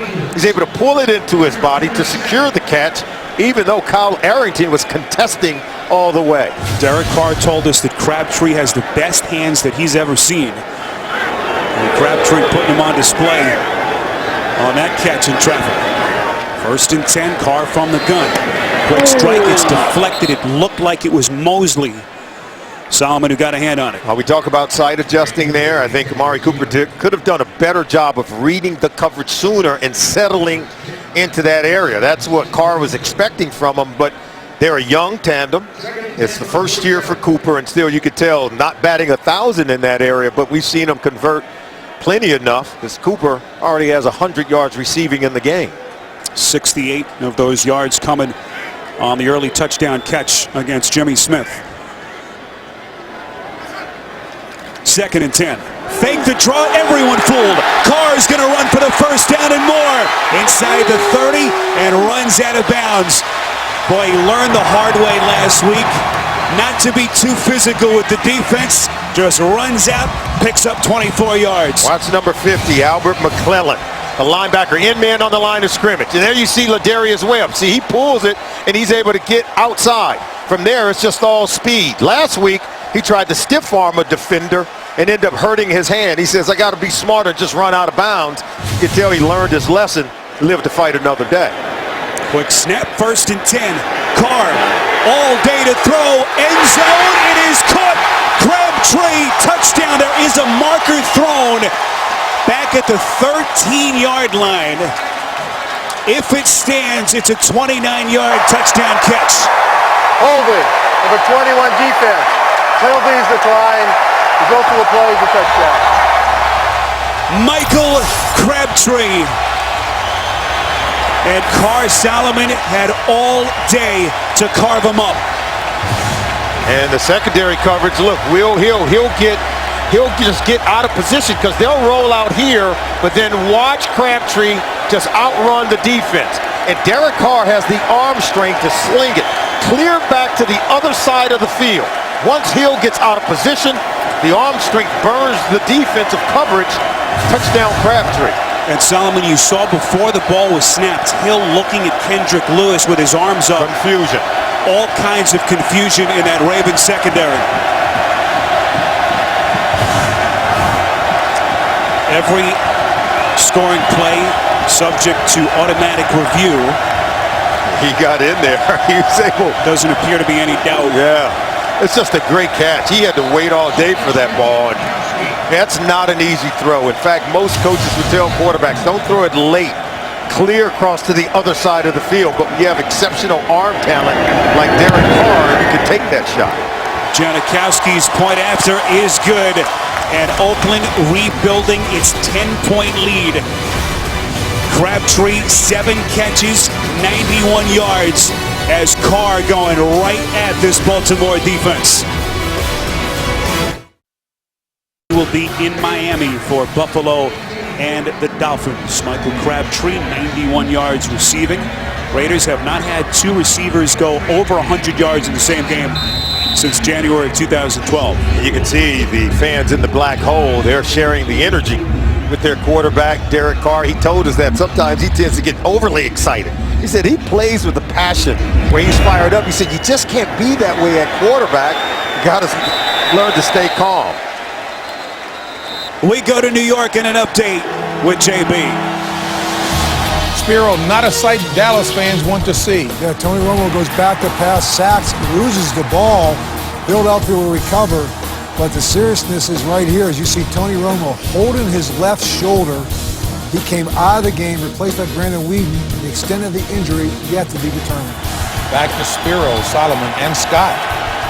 How about this, JB? No DeMarco Murray, no Dez Bryant, now no Tony Romo playing for Dallas. Got the news earlier that absence of Dez Bryant may be longer than they initially thought. Quick strike, crossing route over the middle, and now Flacco looking at Smith almost exclusively. Solomon with the other receivers so inexperienced and unproven. First down catch. Yeah, DJ Hayden in coverage, and if Charles Woodson doesn't make this tackle, Steve Smith Sr. is going to run a long way for a touchdown. Excellent tackle by the veteran safety. Steve Smith putting together an incredible day. DJ Hayden is the injured Raider. Smith now 8 catches, 132 yards. Let's go downstairs to Scott.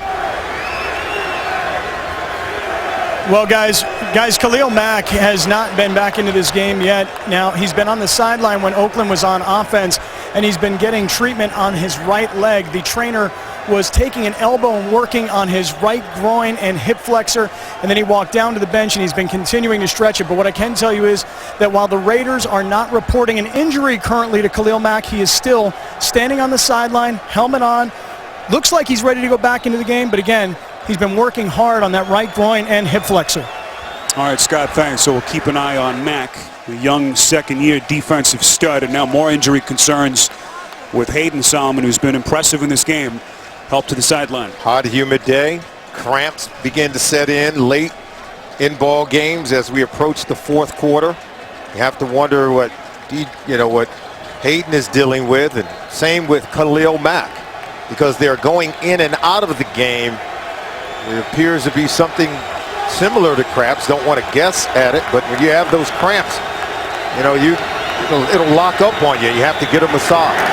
1st and 10. Flacco, far side throw. It is caught. First down pass play, and again it's Smith. Solomon, they can't stop him. No, Nico Thorpe on the tackle. He picks up a dozen and another first down. We said they would work against these young corners today, and right now the 15-year veteran, he's feasting on guys like Hayden, Carey, Thorpe, third-year player out of Auburn. So they're young, they're inexperienced, and Steve Smith Sr. has plenty of experience. Mack on the field for Oakland, 1st and 10.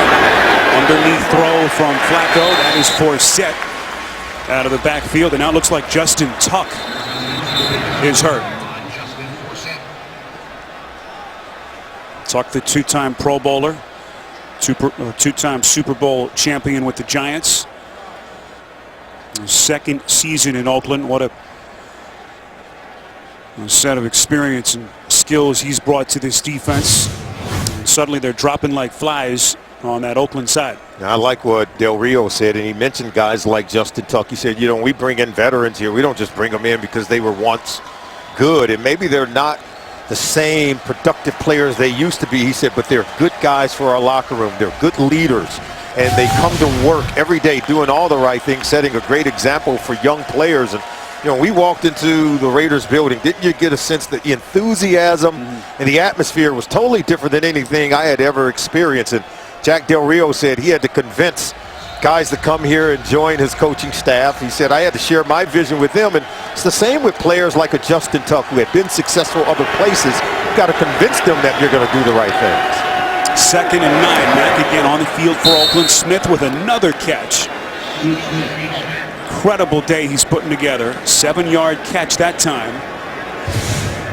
And Smith now 10 catches, approaching 150 yards. And look at Khalil Mack trying to come in, trying to get pressure on Flacco, but not before Flacco whips this ball over to the sideline. Steve Smith Sr. As you said, 10 catches, 150 yards, and he's looking for more, Spiro. Could be the final play of the quarter. 3rd and 4. Flacco. That pass incomplete. Marker comes in very close to the intended receiver, Smith. And it looks like this one against that Oakland defense. Illegal contact, number 39. Defense, 5-yard penalty, automatic. First down. That's Keith McGill, the backup cornerback. Now remember, they teach top-down defense. So look, hand on them. Still right about that 5-yard area, then hand comes off. And then it was actually Steve Smith Sr. who gave the last shove. I think he was in excellent position to have his hands on the receiver, but then I thought as they left that 5-yard area, I thought McGill took his hands off the receiver. Justin Tuck back on the field. This is 1st and 10. Taliaferro out of the backfield, brought down right after the catch. Lofton on the stop, just short of the Oakland 40. I'm going to go back to that coverage by McGill because we're going to the break right now, but I think you've got to be able to let him play, Spiro. This thing has gotten awfully physical, hasn't it? That's the end of the 3rd quarter. Oakland in front of the Ravens as we head to the 4th. We'll return Oakland after this, and a word from your local station. You're watching the NFL on CBS, home of Super Bowl 50. Back with you in Oakland. Start of the fourth quarter. The Raiders in front of the Ravens by 10. The quarterback efficiency, Solomon, so impressive. Yeah, they're lighting it up. Neither quarterback has rarely been touched. They haven't thrown an interception, so they're on fire. It may come down to who has the ball last here today. Taliaferro, again, who was inactive last week. The lone setback. Flacco just had to get rid of it, and a late marker comes in.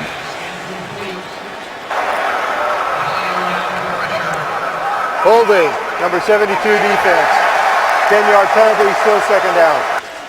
That's Osemele penalized for the second time. Take a look at the left guard. There you see the hold right there. And here comes Khalil Mack getting pressure on Flacco, forcing that ball to go into the dirt.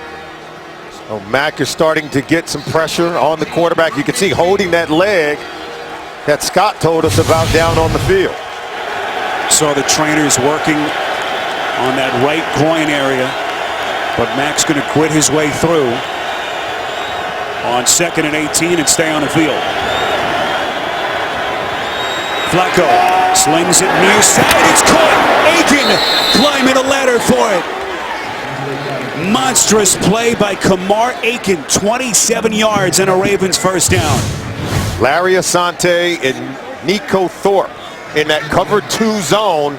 They allow Aiken to get between the corner and the safety, and what a throw. Joe Flacco threading the needle on that one. The protection held up. He was able to step up in the pocket and deliver a strike. 22nd career 300-yard passing game from Joe Flacco, the 8th-year quarterback. 1st and 10. This is Taliaferro, who showed some dynamic ability as a rookie last season before his season was ended in mid-December. That time picks up 5, tackled by Curtis Lofton. A little more pressure here in the second half than what we saw in the first on Joe Flacco, but still not enough to prevent him from converting crucial third downs, having big plays, throwing the ball down the field, and yet again having this Baltimore Ravens offense on the move looking for points. The Raiders have told us that DJ Hayden is cramping up. His return is questionable. They continue to look at him in the Oakland locker room. 2nd and 5. Flacco under center, throwing off his back foot, unable to locate Steve Smith Sr., who is covered by TJ Carey. No, Smith was open. He's working against Carey, as you said. There was pressure in the face of Flacco that forced him to throw this ball high. Now watch it. See, Steve Smith Sr. can't go up and get it. That's because the pocket was collapsing in the face of Flacco. He had to kind of throw it in that fadeaway move. Now watch how he drifts back when he throws it. That's why the ball sails high. Alden Smith was in his face. Critical juncture early in the 4th, and it looks like Oakland will burn a timeout. Jack Del Rio wanted to make sure his guys are right. Big third down. Oh, your weekend starts with Kirk Cousins and the Redskins in an NFC East bash against Eli and the Giants. It's all here Thursday Night Football on CBS and NFL Network. Giants a loser today at home against Atlanta, and Washington riding Cousins' hot hand today, getting themselves a Week 2 win. Enormous 3rd and 5 here as Flacco will work from the gun just inside the Oakland 20.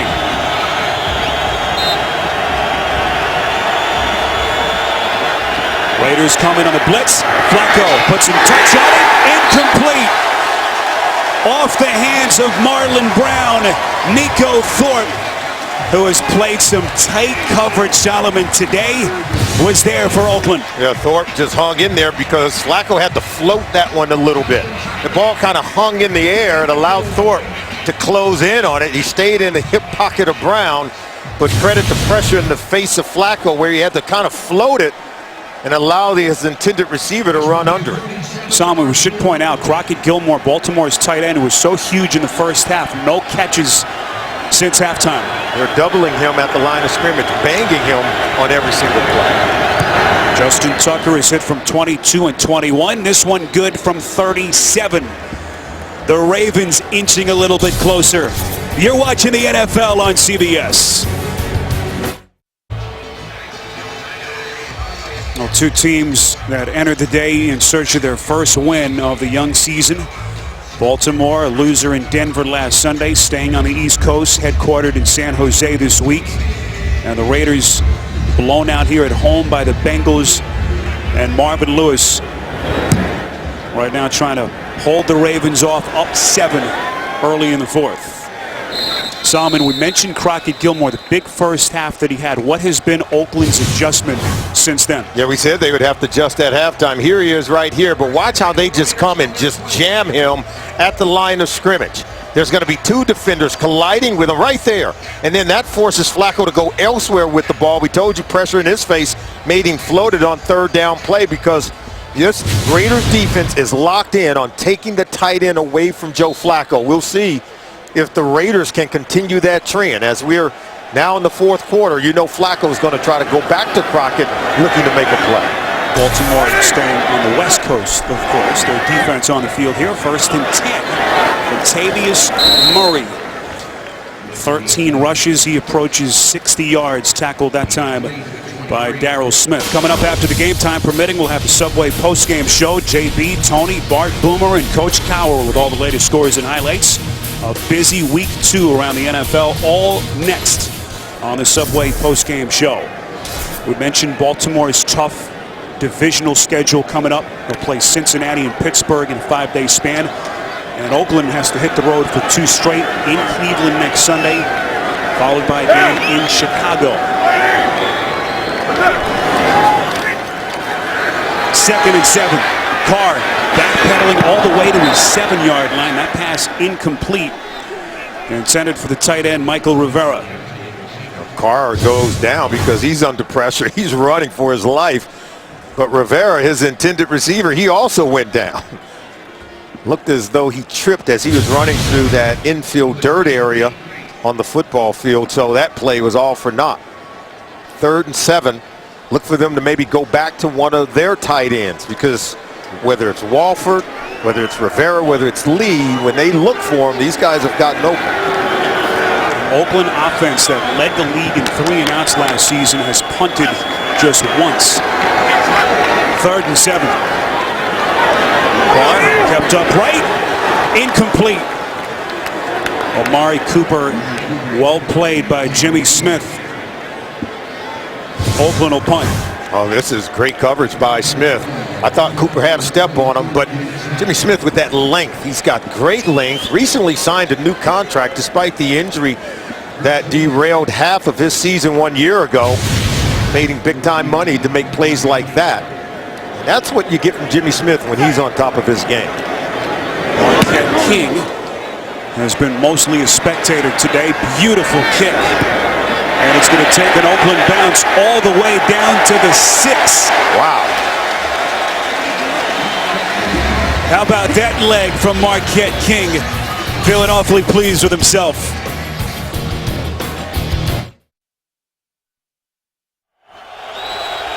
Welcome back to Oakland. The Raiders lead the Ravens 30-23. Raiders cornerback DJ Hayden went into the locker room, got a bag was able to get water, and he's back out on the field. Cramping up, so a good sign for that Oakland defense.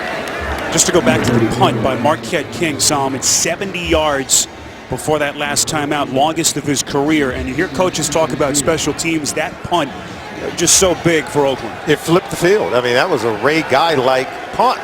You know, Ray Guy, Hall of Fame career here with the Oakland Raiders, and boy, that was reminiscent of what he did for this team for so many years. Aiken, catch and run. He's going, still on his feet, crosses the 45 and all the way inside Oakland territory. Finally forced out of bounds by Charles Woodson. 38 yards on a catch and rip from Kamar Aiken. That's all we're going to do. We're going to show you that, and then watch him on the catch and run. He is determined. Remember, he fumbled on their first offensive play and turned the ball over and gave the Raiders the ball immediately to take a 10-point lead. You can tell he's trying to make up for it, and what an effort on that play by Aiken. Aiken able to beat Nico Thorpe on the crossing route. First down and a lot more for the Ravens. Draw play, Lorenzo Taliaferro, the big dynamic second year back out of Coastal Carolina. Back to New York and an update with JB. Spiro, the injury news on Tony Romo, not good. Jordan Hicks falls on Tony Romo here on this play. It's been diagnosed as a fractured left clavicle. There's no timetable for his return. Brandon Weeden is now the quarterback of the Dallas Cowboys. And more tests will be performed tomorrow. Back to Spiro Ditas. All right, JB, devastating news. Penalty marker comes in. Gilmore, who had the monstrous first half, no catches since. Locked in on the coverage with Pass Larry Asante. interference, number 42 defense. Automatic first down.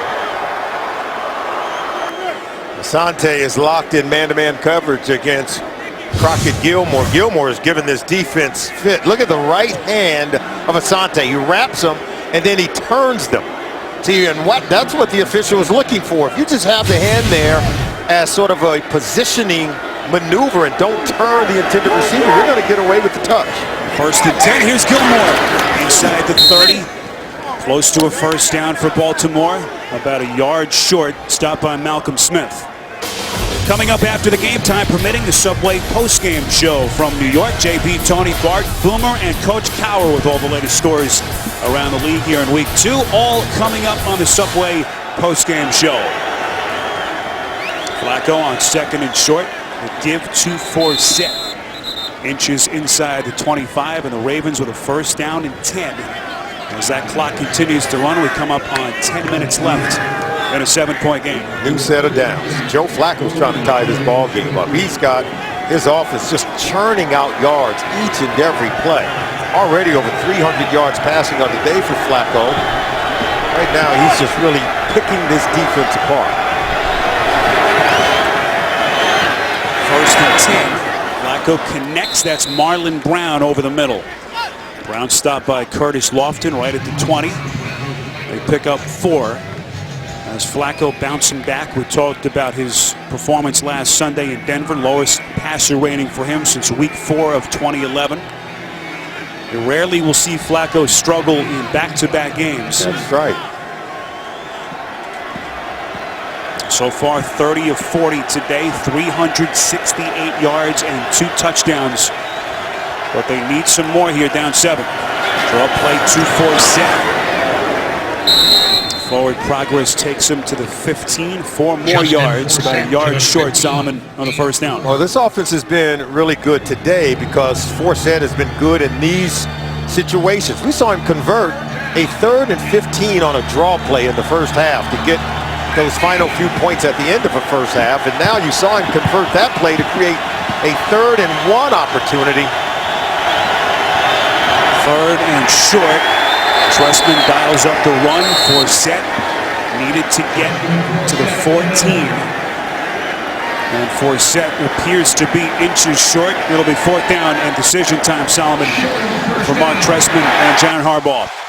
I think they're doing a good job. Remember, they have already converted one other 4th down opportunity. We already told you, just running the ball. Trestman has been able to convert a 3rd and 15. So, yeah, I'd be inclined to stay on the field. The Raiders haven't really stopped this offense all day. 4th and inches. Flacco's going to try to lunge for it. Pile moves, and he's got it. First down, Ravens. Yeah, it helps they have a quarterback who's 6'6", 245 pounds, right? he can fall forward over Jeremy Zutall, the center. Look at him. He's just plowing behind that big offensive line, and Flacco's pretty strong himself, able to get the 1 yard easily. 114th consecutive start, 3rd longest active streak in the NFL. As durable a quarterback as there is in the NFL. First and 10 from just outside the 13. Taliaferro flanking Flacco. Pocket collapses, short pass, Taliaferro. Inside the 10, close to the 7. Tackled by Malcolm Smith. And now you have to wonder about this Oakland defense, Solomon, gassed. They've been on the field a long time in this heat. Oh, they're wilting in the sun, there's no doubt. Remember, this Baltimore Ravens drive started at their own 7-yard line. So Joe Flacco and this offense is red hot, just slicing right through this Raiders defense.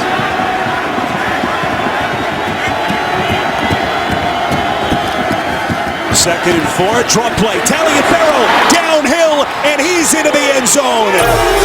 And the Ravens on the verge of tying this game at 30.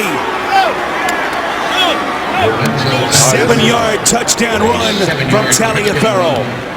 And this is just too easy. And they just go right up the middle of the defense. We call running to the bubble, and that's what they did. They go backside of the middle linebacker, Curtis Lofton. He can't get in fast enough to plug the hole. The Ravens cover 93 yards, 11 plays in 5.5 minutes. As Flacco marches him down the field. 33-yard point after from Tucker. Perfect. Back and forth they go in Oakland. The Raiders and Ravens here in Week 2. You're watching the NFL on CBS.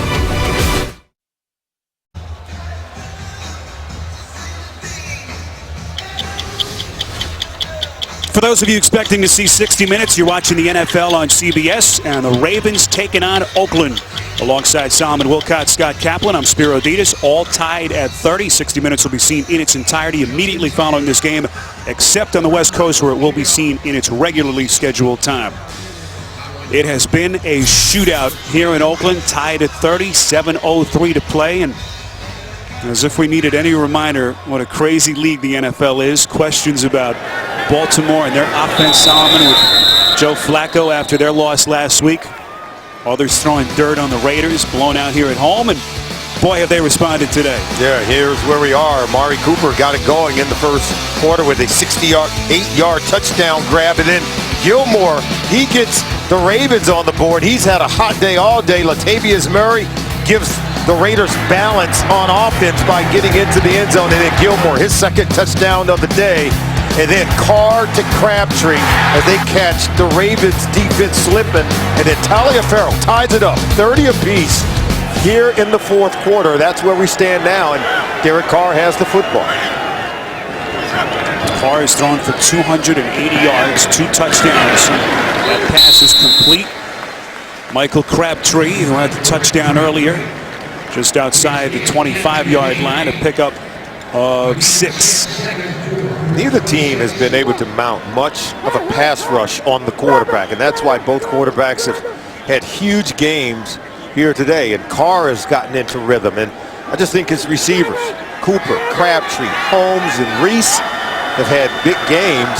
They have to continue to make plays and learn how to win as a young football team. Rivera, the tight-ended motion. Draw play. This is Murray. Crosses the 25, close to the 29-yard line. Amari Cooper, if you've just joined us, the 4th overall pick. First 100-yard receiving game of his young career. 6 catches, 97 yards for Crabtree.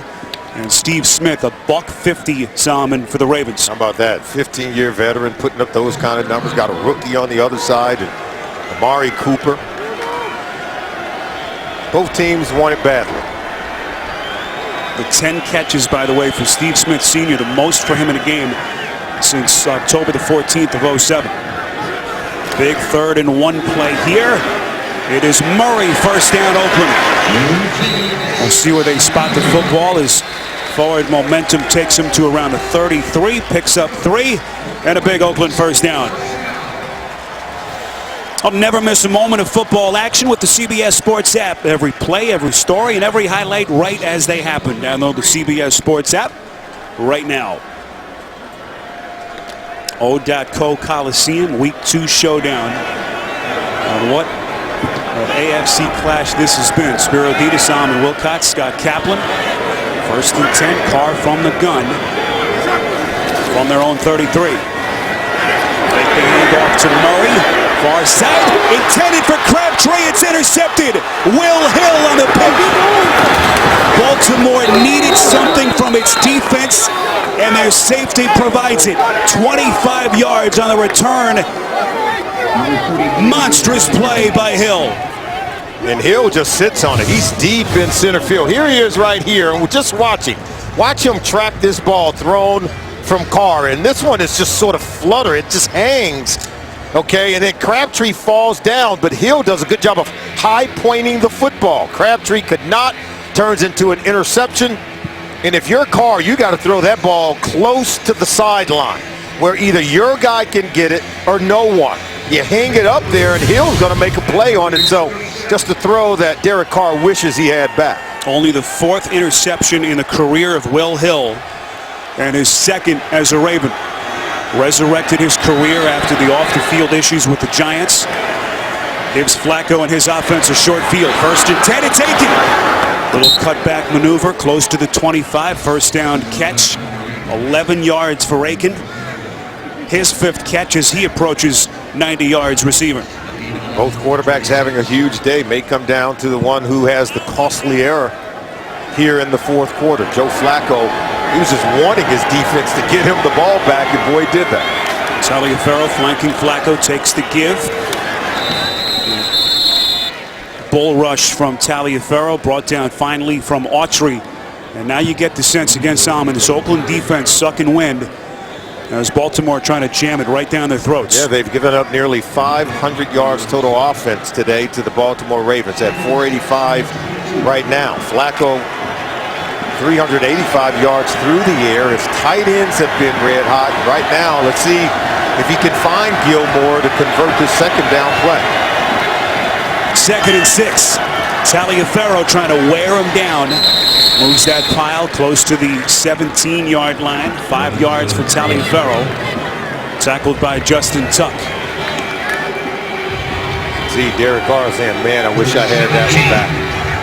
Allowed one bad throw. That turns into a turnover, allowing Flacco more opportunities to add to his fantasy total. But right now, I think just the Ravens are getting a push up front with their offensive line in the run game. Forsett and Hughes check line up in the backfield. Here's Forsett on the pitch. Can he find the edge? That 2nd burst, able to get the 1st down. What an effort by Justin Forsett. Oh, this is a great play design. Watch 57, Ray Armstrong can't get out there to contain the ball. Forsett's got the speed to get around him and enough to hit the corner for a 1st down. And it's plays like that that will wear down a defense. You get them on the run, get them in chase mode, and right now they're sucking wind, and the Ravens are getting stronger as this game goes on. And that clock is running down. Raiders with 2 timeouts, Baltimore with all 3. Justin Forsett, a journeyman before last season. It was a revelation for this team. Sets up a 1st and 10. Forsett able to make the first guy miss inside the 15. I was just going to ask you, Solomon, if you call a timeout, and Jack Del Rio will take it here, as they will have 1 left and a 2-minute warning with 2:25 remaining. And a Baltimore team that has come back from 10 down twice today, knocking on the door here. Clock management is very critical in games. We've seen it play itself out week 1 in the National Football League. Veteran coaches with quarterbacks who have won multiple Super Bowls not quite managing the time in situations like this. You know, when teams talk about scoring too quickly, or maybe, you know, bleeding time off the clock and then scoring, how about just score? Because last time I checked, you score points, it helps you. And right now, tied up 30 apiece. More than anything, the Baltimore Ravens want to come away with points. More importantly, they want to come away with a touchdown. Flacco under center. Play action. Flacco rolling out. Far side pass incomplete. Intended for Gilmore, and that stops the clock.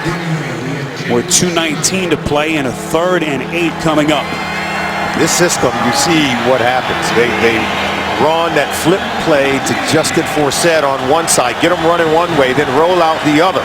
Now the key is you've got to complete those passes, because an incompletion stops the clock. And you saw John Harbaugh over there wincing.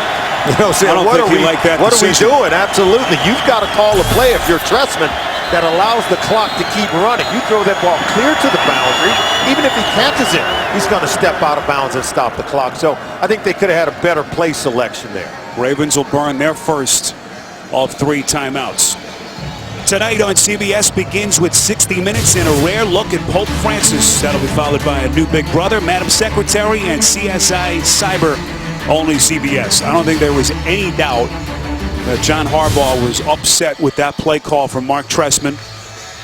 His look said it all. It was a pass that fell incomplete, so that's going to stop the clock in favor of the Raiders. And Even if he would have caught it, he'd have caught it and stepped out of bounds, which would have also stopped the clock. So I'm sure Coach Harbaugh said, you got to give me a play that's better than that, one that would keep the clock moving.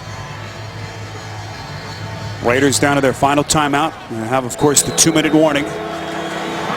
Oakland will head to Cleveland next Sunday.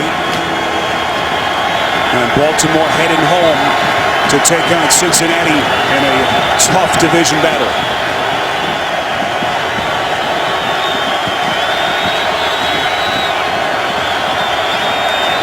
Third and 8.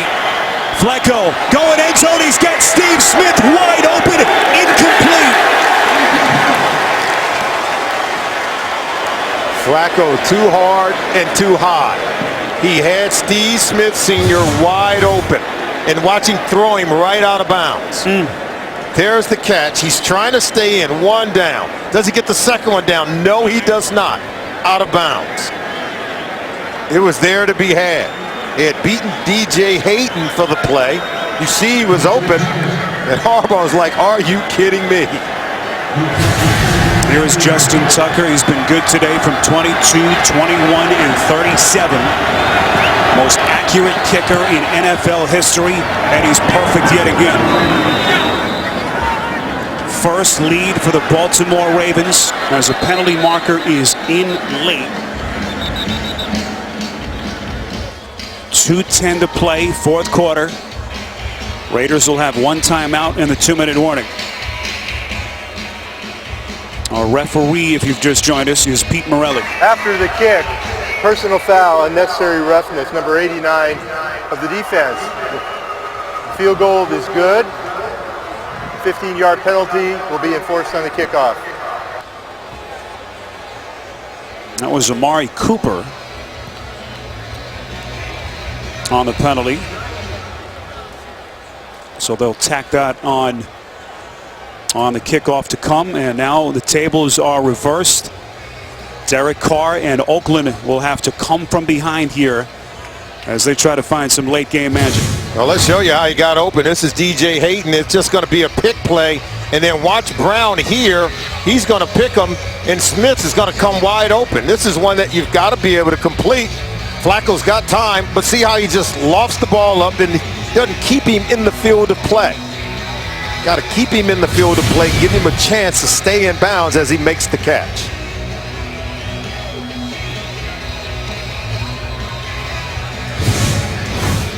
Oh, here was the penalty. Take a look at the middle of your screen.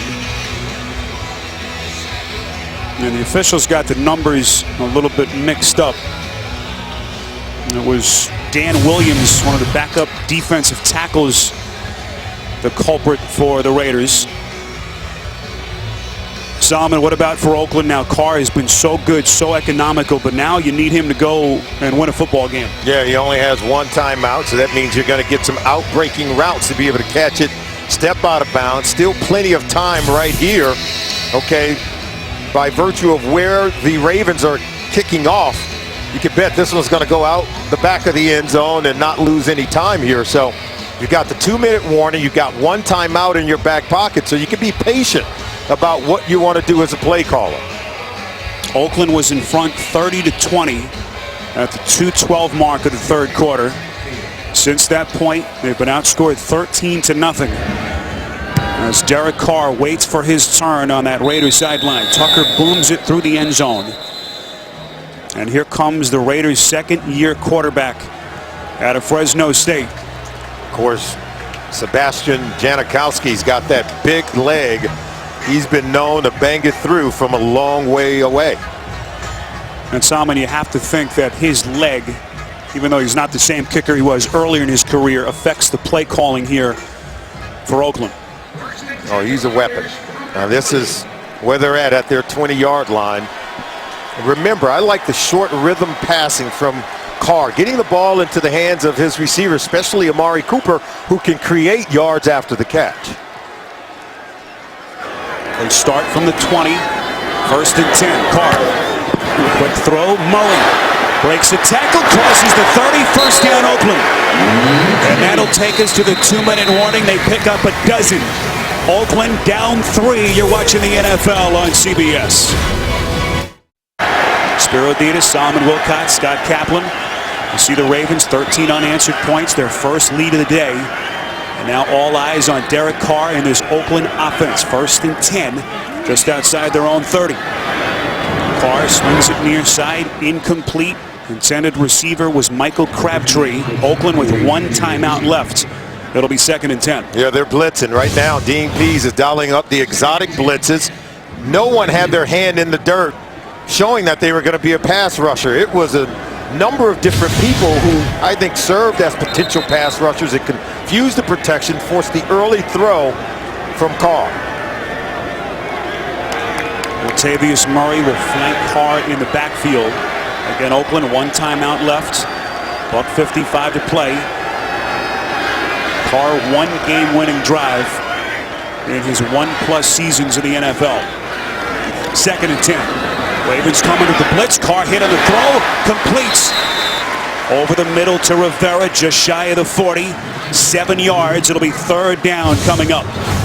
They showed like it was an overload left, but the pressure came from the right, and that's why they got the free runner to get the hit on Carr. Dean Pease doing everything they can to get pressure on the young quarterback. 3rd and 3. Little screen pass. Murray. 1st down, Oakland. Will Hill, who had that last interception on the tackle, 7 yards and a 1st down. Clock is ticking. They're in no huddle situation. They've got to pick up the tempo. Minute 13 left. Rivera on another catch. That stops the clock. Penalty marker thrown behind the line of scrimmage. Foul, roughing the passer, number 97, defense. 15 yards, automatic 1st down. That's Timmy Jernigan in what is an awfully huge penalty. Coaches say there are more games that are lost than that are won. This is how you lose the game for your football team if you're Timmy Jernigan. Because you got to make the opponent earn everything they're going to get. You can't just give it to them. You just hand it the Raiders 15 yards and put them within field goal range and even close now to scoring a touchdown. Well within the range of Sebastian Janikowski, who owns the 2nd longest field goal in NFL history. That 63-yarder back in 2011. 1st and 10. Oakland again still has that 1 timeout in their back pocket. And another flag thrown. Raiders can't help themselves. False start, number 77 offense, 5-yard penalty. Still 1st down. 2nd time that Austin Howard has been penalized. 16 Oakland penalties totaling 106 yards in this game. You know, in critical times like this, coaches say don't think plays, think players. You know, think about the matchup advantage you can get with an Amari Cooper or one of your talented tight ends or the fullback, Marcel Reese. Latavius Murray split out bottom of your screen. 1st and 15. This is Cooper, the rookie, inside the 35. Jukes ahead to the 32, maybe the 31. 8 yards, nifty catch and run from Amari Cooper. I don't think you burn a timeout here, but you certainly need to pick up the pace and get the ball snapped. Carr quickly gets him to the line of scrimmage. 2nd and 7. Surveys the defense. Fires near side. It's caught. Crabtree. And that is a completion and an Oakland 1st down. Darius Webb on a coverage. 14 yards on a catch. Not many quarterbacks can make this throw. Not many receivers can make this catch so smoothly with strong hands and keep the feet in bounds as Crabtree there. Textbook work by the veteran receiver. What a play as Crabtree walks a tightrope on that sideline. And now Baltimore will burn a timeout. Their 2nd. What a finish. High drama here in Oakland. We go to New York. JB and Coach Cowher.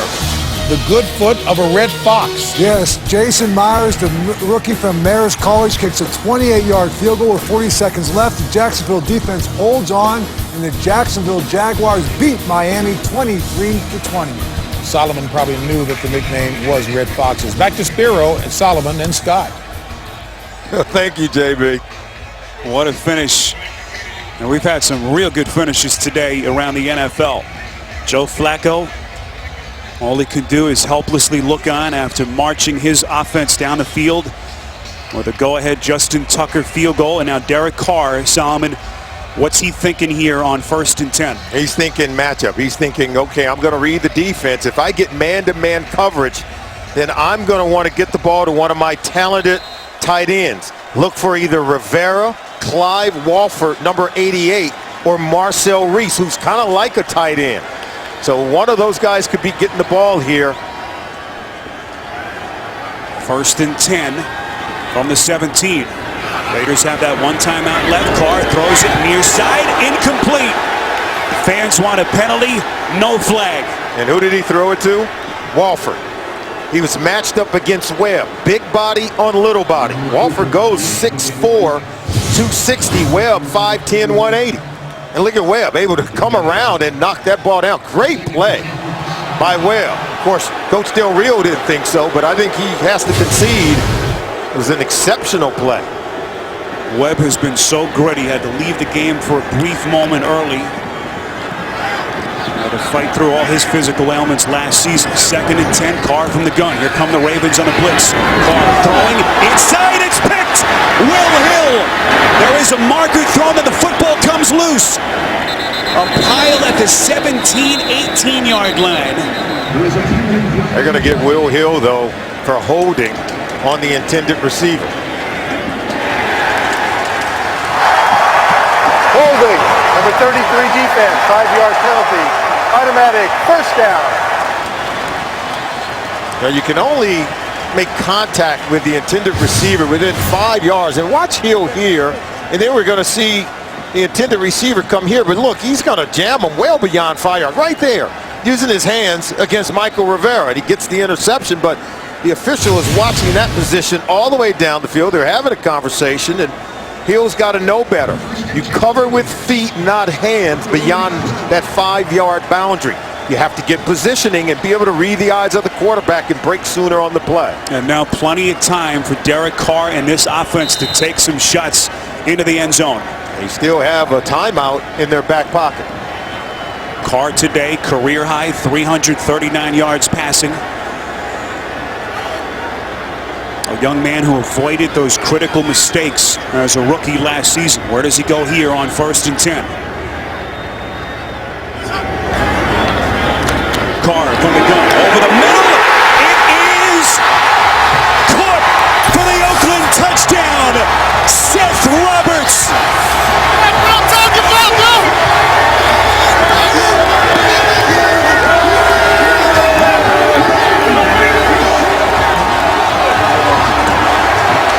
First catch for Seth Roberts, and what a moment for the young man out of West Alabama. Just a well-designed play that gets Seth Roberts right in the middle of the field. Look, they split the defense. Number 51, the linebacker, Darryl Smith, he goes too far to the right, and they don't seal it off on the backside, so they're able to split the defense. Perfect route for the perfect coverage to find an opening into the end zone. Janikowski for the point after. Derek Carr marches Oakland 9 plays, 80 yards, and Seth Roberts introducing himself to the NFL with what is at the moment the game-winning touchdown catch.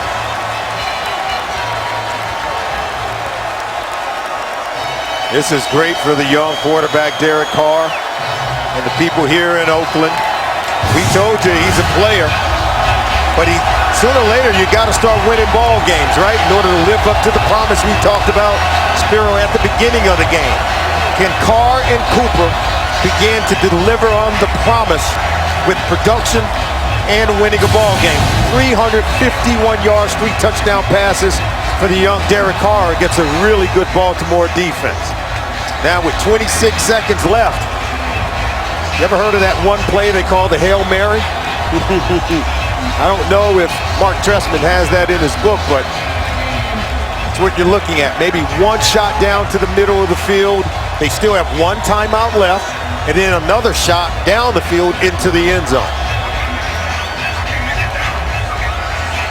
Joe Flacco has been so good in terms of game-winning drives in his NFL career. 21 of them 19 in the regular season, 2 in the playoffs.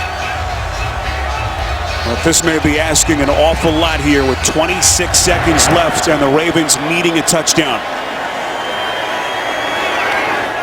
1 timeout left. Campanaro takes a knee in the end zone. And here we go. Here comes Flacco onto the field. 26 seconds left and 1 timeout remaining. Yeah, we told you. I think you got to take a shot. And you can go down the middle of the field because you have that 1 timeout. Depends on the look you get from the defense. But if you can get one-on-one isolation, now that would not be Steve Smith, 15-year veteran, doesn't necessarily have that game-breaking speed. And boy, they missed their first-round pick out of Central Florida. Brashad Perriman was drafted for reasons like this. And look at the formation you get from the Raiders defense. 1st and 10, Flacco throws near side, it's intercepted! Picked off by Nico Thorpe! And the Raiders are gonna win it!